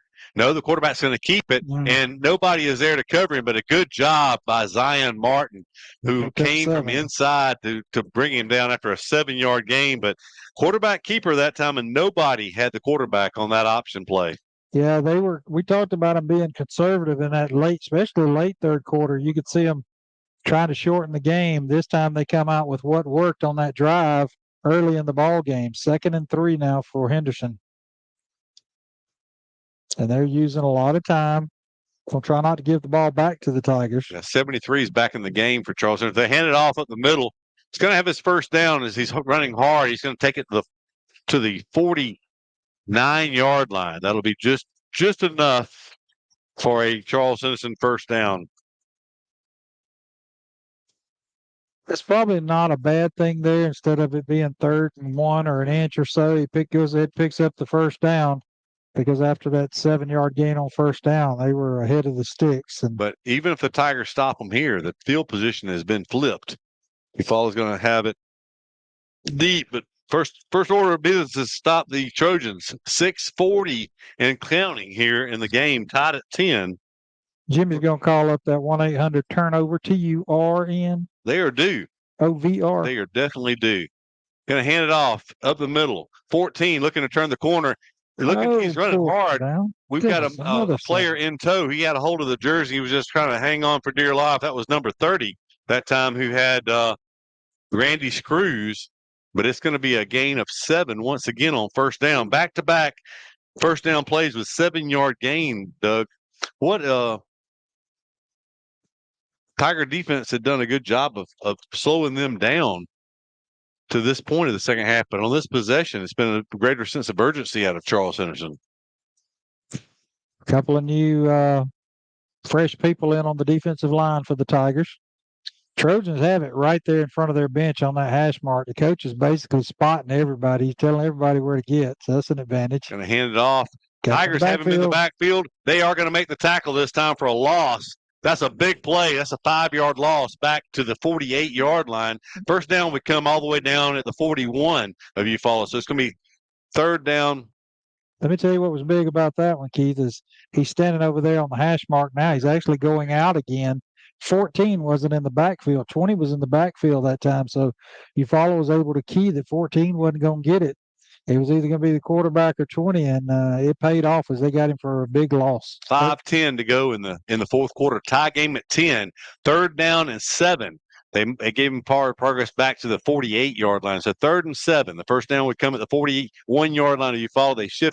They're shifting positions now. They've got a receiver offsides if he stays where he is. Quarterback looking to throw. He's going to be pressured. He throws it. It's going to be a screen, and it's going to be a first down for Henderson and Moore down to the 31-yard line.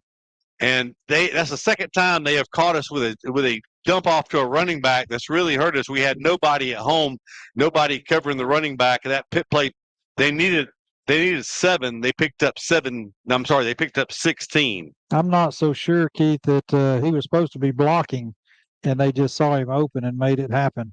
And that official reached for his flag and never could get it down here, and then he just let it go.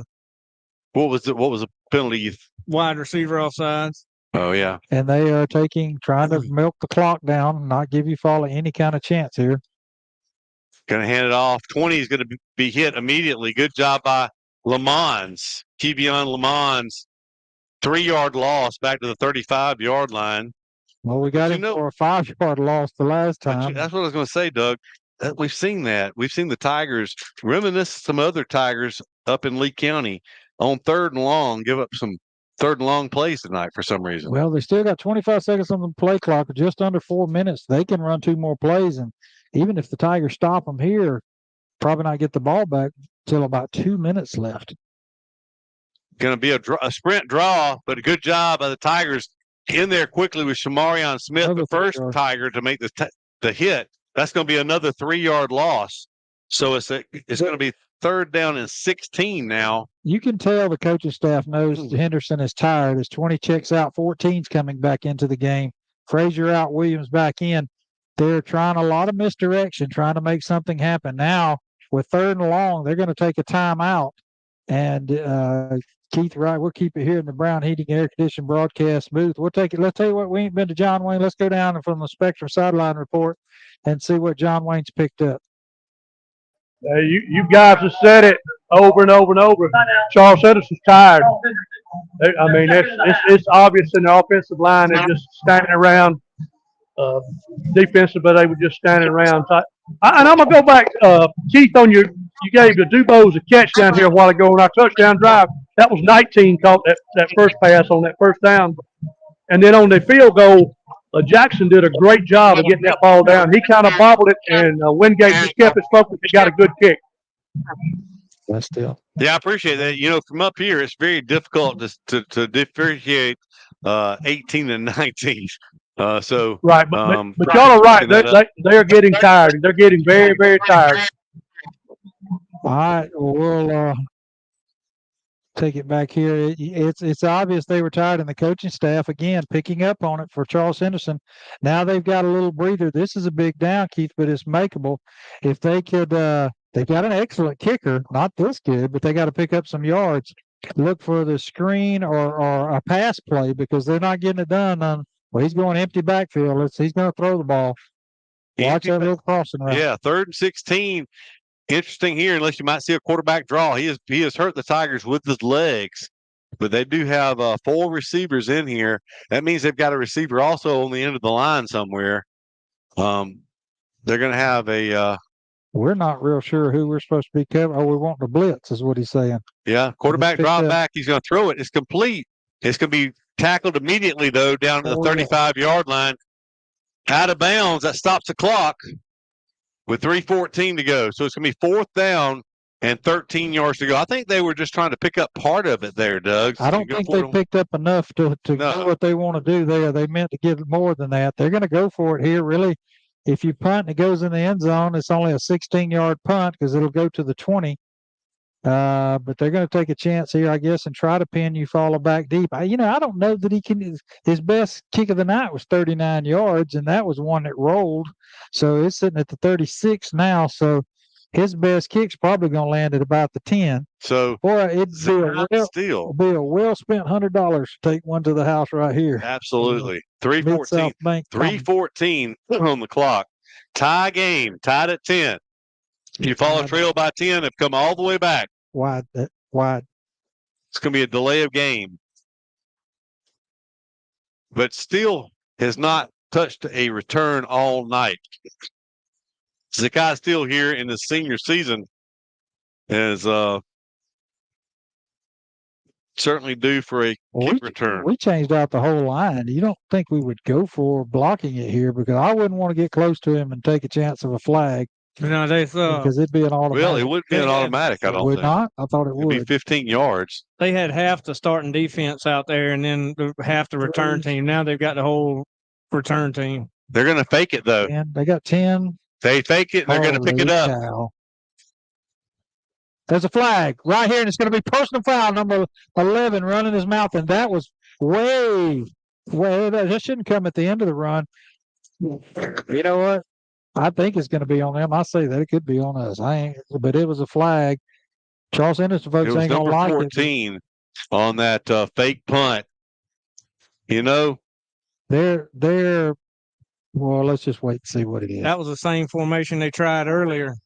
They're going to get in for holding, and Keith, that was 50 yards. I know Charles Henderson folks don't like that, but they've been, let's just say, extra aggressive in a lot of categories tonight. And the holding was actually kind of grabbing him and bowing him up. And it was right in front of the Eufaula bench. It's 45 yards, 50 yards away from what was going on. So break there for the Tigers. They haven't marked the penalty off yet, so that's going to put it back near midfield. So 3:04 on the clock. So that puts it actually back at 49-yard line. I think that was a little bit more of a penalty than 10 yards, but we'll take it. Now Zakai still stands at his 21-yard line, 20-yard line, waiting this potential punt return.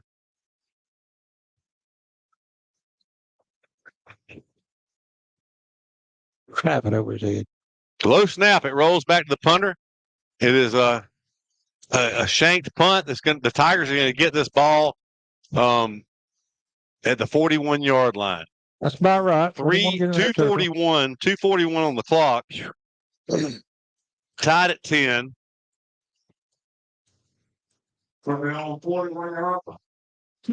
You know, the beautiful thing about this is we don't have to score a touchdown. All we have to do is get in field goal range.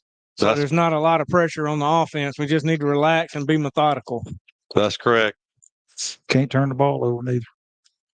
That's been our nemesis the last few weeks. From the 41-yard line, the Tigers need about 40 yards. Oh, come on. He's going to be indecisive. He's going to lose 6 yards, 7 yards on that play. Good thought, though, on the play call. He kind of liked that. Tigers trying to hit a seam route there, but apparently it was covered because he pulled it down.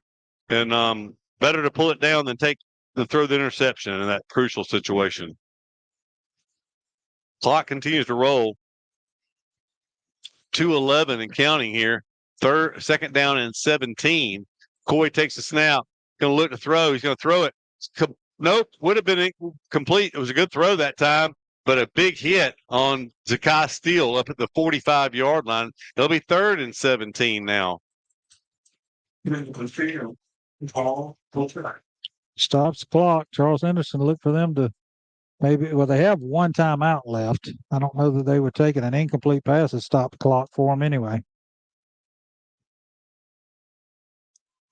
So 3rd down and 16. The Tigers actually picked up about a half a yard on that exchange. So 3 receivers to the right, 1 to the short side left. McCoy drops back. He's going to throw a pass. Has a man out there. It's going to be let out of bounds. Had the man open on the sidelines was Bernie Smith, but the pass led him out of bounds, and it's incomplete. It's going to be a punting situation for the Tigers with only a minute 54 to go. That was only a 53-second possession. I bet they come after this one. The first down play really just what killed the Tigers on that. They had time to run the ball with 3 timeouts. Oh, my goodness. The snap is over the punter's head. And he falls down at the 1. That gives it to him there. So, Doug, I guess I'm not going to comment on that. You know, Barnum and Bailey. I'm going to be quiet. So it's going to be 1st and 10 for Charles Henderson at the 1-yard line of Eufaula with a minute 47 to go in the game.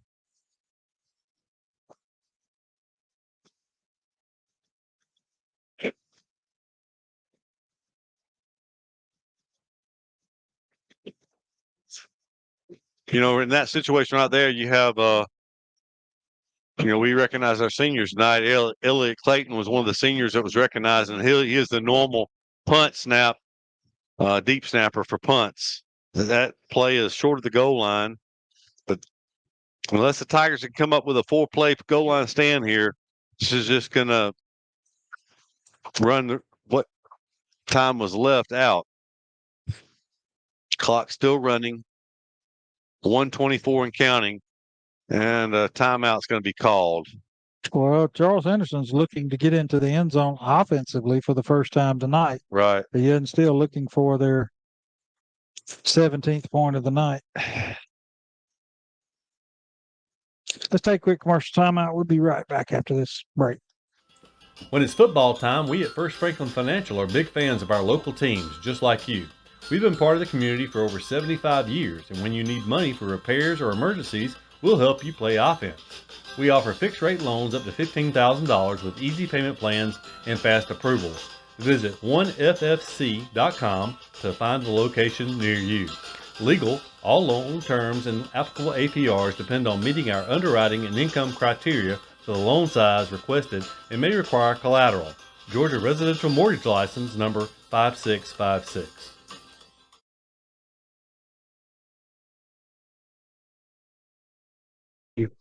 We're back at Tiger Stadium, 2nd down and goal for Charles Henderson, just inside the 1-yard line. It's backs against the wall for the Tiger defense. They played a pretty good second half here against Charles Henderson. Charles Henderson was well less than 200 yards of offense here in the contest, but it could be all for naught. The only other touchdown that's going to walk into the end zone. Eufaula let him score that time. He throws the ball. It's going to be a 15-yard penalty against Charles Henderson. Well, it's not a bad idea there. Let him score. Now they've got the penalty. If he misses the extra point, the Tigers are able to score. Number 4 run out here and taunt our bench. Yeah, all the way. We talked about number 4 before this game. He runs all the way down here in front of Eufaula bench. And I'm going to tell you what, this may make you folks in Troy mad, but attitude to get you into that's not a bunch of leaders over there in our near future. Let's hope not anyway. Acting like that. They're going to on the kickoff. The kickoffs don't do us any good. I hate these type penalties where they do that. Well, you're going to have to score a touchdown before the extra point even comes into play. So they're going to kick off. They got a real good kicker though. He can boot it. Well, I'd almost rather miss the extra point. A point's a point. Here's a point after touchdown. I got a question though, Doug. If we're going to let him score, why don't we just let him score on 1st down and save our timeout? Didn't think about it. I reckon. I don't know. So 17. So basically, both touchdowns for Charles Henderson were gift wrapped to them. Their offense moved exactly 1 yard for 2 touchdowns. How do you call that one gift wrapped? I was sitting here thinking Merry Christmas in October.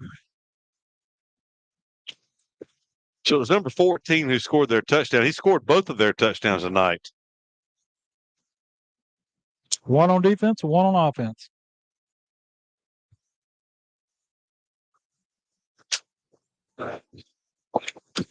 And we ain't even got the right return folks out there. Come on, guys, let's get it together. They give you y'all try to give it to them. We got a shot. For the 15-yard penalty, he's going to have to kick off from 25-yard line. And of course, Coach Jernigan was telling me last night, I think 14, number 0, and one other player, I think 52, came from Pike County. Transferred. They're three brothers that transferred from Pike County. Maybe Monday that'll be one of those incorrect moves or something pop up. I'm sure it would have come up before now. From the 25-yard line, so the Tigers have Slaughter and Steele back deep. Minute 19 on the clock, trailing 17-10. Short kick. It's going to be fielded. Actually, my goodness. Tigers have it at the 49-yard line, but they certainly were expecting better field position than that. The ball was bounced off the return man and bounced forward, and Charles Henderson almost recovered that. And he was sliding down to try to catch it. Wouldn't you want to catch that on a bounce? Yeah, let it bounce in front of you and then pick it up and run. We've played like we've never played football a day in our life on some plays tonight for sure.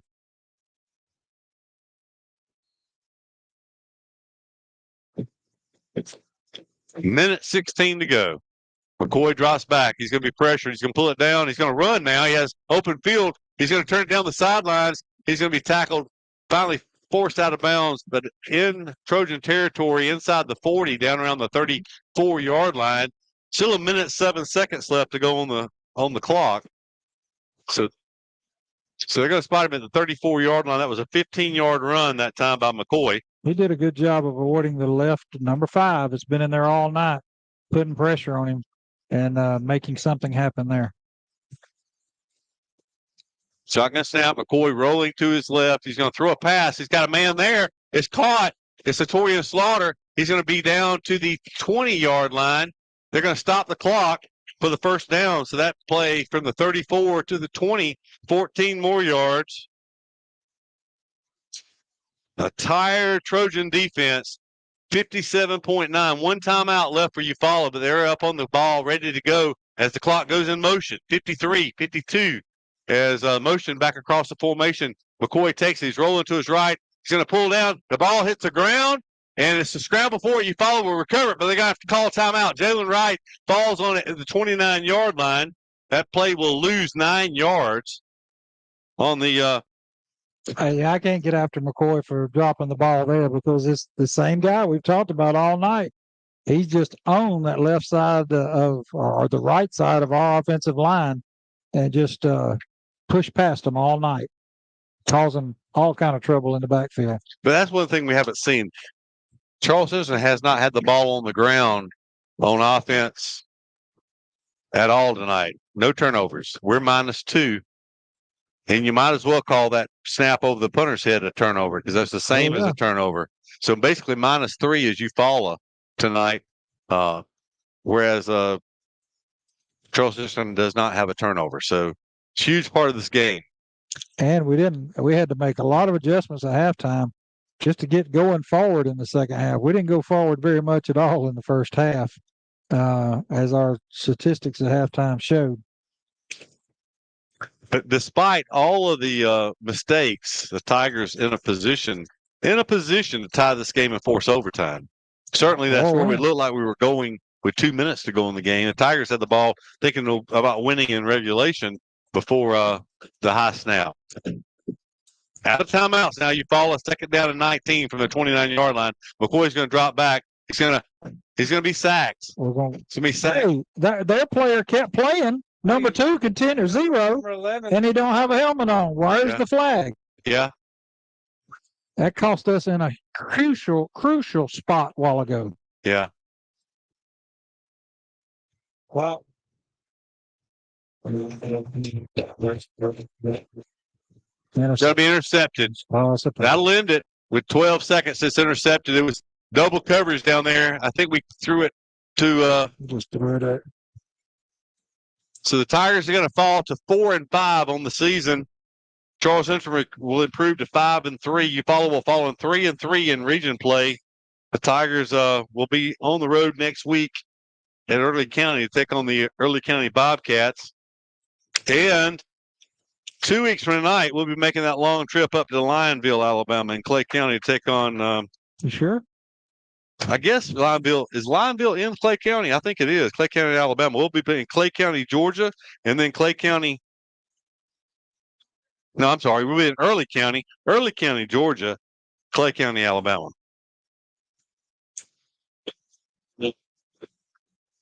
Certainly a frustrating game tonight, Doug. I thought certainly hoped for better after the trip to Andalusia 2 weeks ago.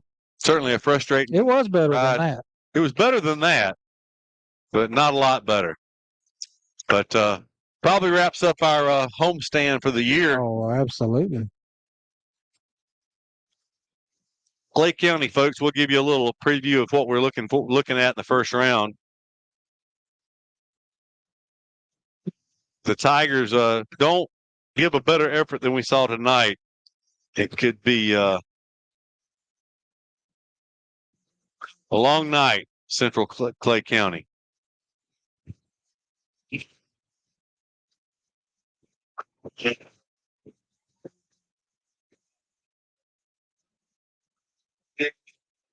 So, Central Clay County, undefeated. They play Pell City tonight. They have an open week next week. On top of that, they'll be open next week before they play Eufaula. But they beat Handley 40-7. Benjamin Russell's the closest game they played this year, 35-28. They beat Valley 48-0. Marbury 34-3. Sylacauga 48-9. Final here from Eufaula 17-10. Eufaula goes down to Charles Henderson. 35-21. They defeated Scottsboro. Elmore County 29-7. Holtville 40-3. And Beauregard, they beat Beauregard 46-22. So Andalusia came back to beat Beauregard by a point. And Clay County beat them. Central Clay County beat them 46-22. So long odds in 2 weeks up at Central Clay County, but that's where we'll be in 2 weeks. Final thoughts. I guess we have a sideline report with John Wayne with Coach Jernigan here. We just gotta fix something, or we're going to be looking at the worst season in a long time. Well, 4-5 right now, looking at 4-7 potentially, because Early County's got a pretty good team over there. We're not going to be able to show up and do this and win next week. That's right. Yeah. I guess Probst had a bad year when he was here one year. But if you have to go past that, I know Coach Woodham had one bad year. If you go past that, you're in the early 70s. So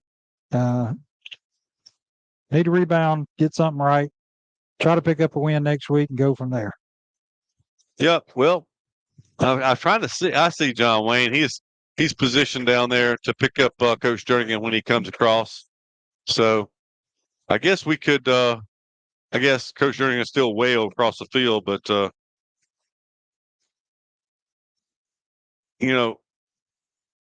we obviously made some good. Let's be positive for a moment. We made some good adjustments at halftime because offense did find some rhythm and some success in the second half.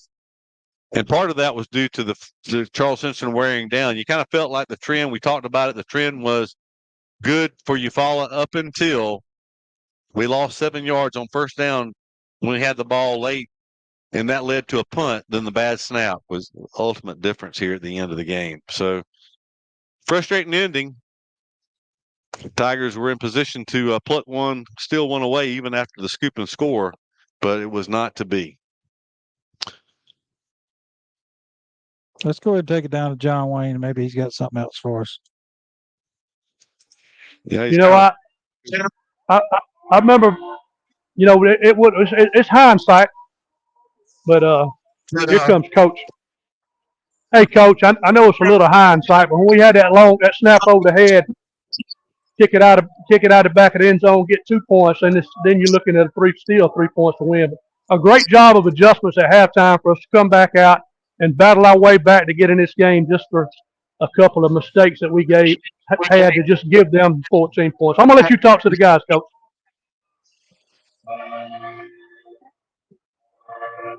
Hey, Coach. How's it going? He pretty much so summed it up. I mean, and you very well know. I mean, they both touchdowns. They had exactly 1 yard of offense to score both of their touchdowns. So it's just mistakes that kind of doomed us tonight. Seemed like. Yeah, you hit it dead on the point right there. Big mistakes at the wrong time, and they capitalized when we didn't. That's right. Well, I don't know if you count that as a turnover, but we were 0 for 2 in turnovers before the high snap. So, it's kind of hard to win a game like this. It's closely contested when talent's pretty equal on both sides when you lose a turnover battle. And that just seemed like that was ultimately the difference in the game. Yeah, that right there, like our special team was the difference in the game. Defense played an outstanding job to take nothing away from them. They came and played tonight. Offense, we got to find a way to score more points for offense. That's right. Well, there one positive, Coach. It seemed like we found some success in the second half where we didn't find it the first half. Y'all made some adjustments at halftime. It seemed like. Yeah, we did. Throwing around, giving to the playmakers. We got to make plays, but we just making no plays tonight. And Coach, I noticed, of course, Cooper looked good on the kickoffs tonight, and that he looked great on that 39-yard right hash kick field goal. So it seemed like his leg has he been struggling with an injury of some sort or whatever, but it seemed like he was fully healthy tonight. Yeah, it was a week off. Did good for him. He was injured a little a back injury, and that week off really helped him. Okay. Well, Coach, tough one tonight, but I know y'all will regroup for next week. We'll see you down in Early County. Take on the Bobcats. All right. Thank you, and go Tigers. Go Tigers. Well, that'll do it here from Tiger Stadium. Tough one tonight. The Eufaula Tigers drop one to the Charles Henderson Trojans. The bad thing about it, Doug, not only does that drop the Tigers to fourth place in region play, but it's 3 straight years that they drop it to the Trojans. And we talked about the all-time series. Eufaula beating ahead 47-29. That makes it 47-30.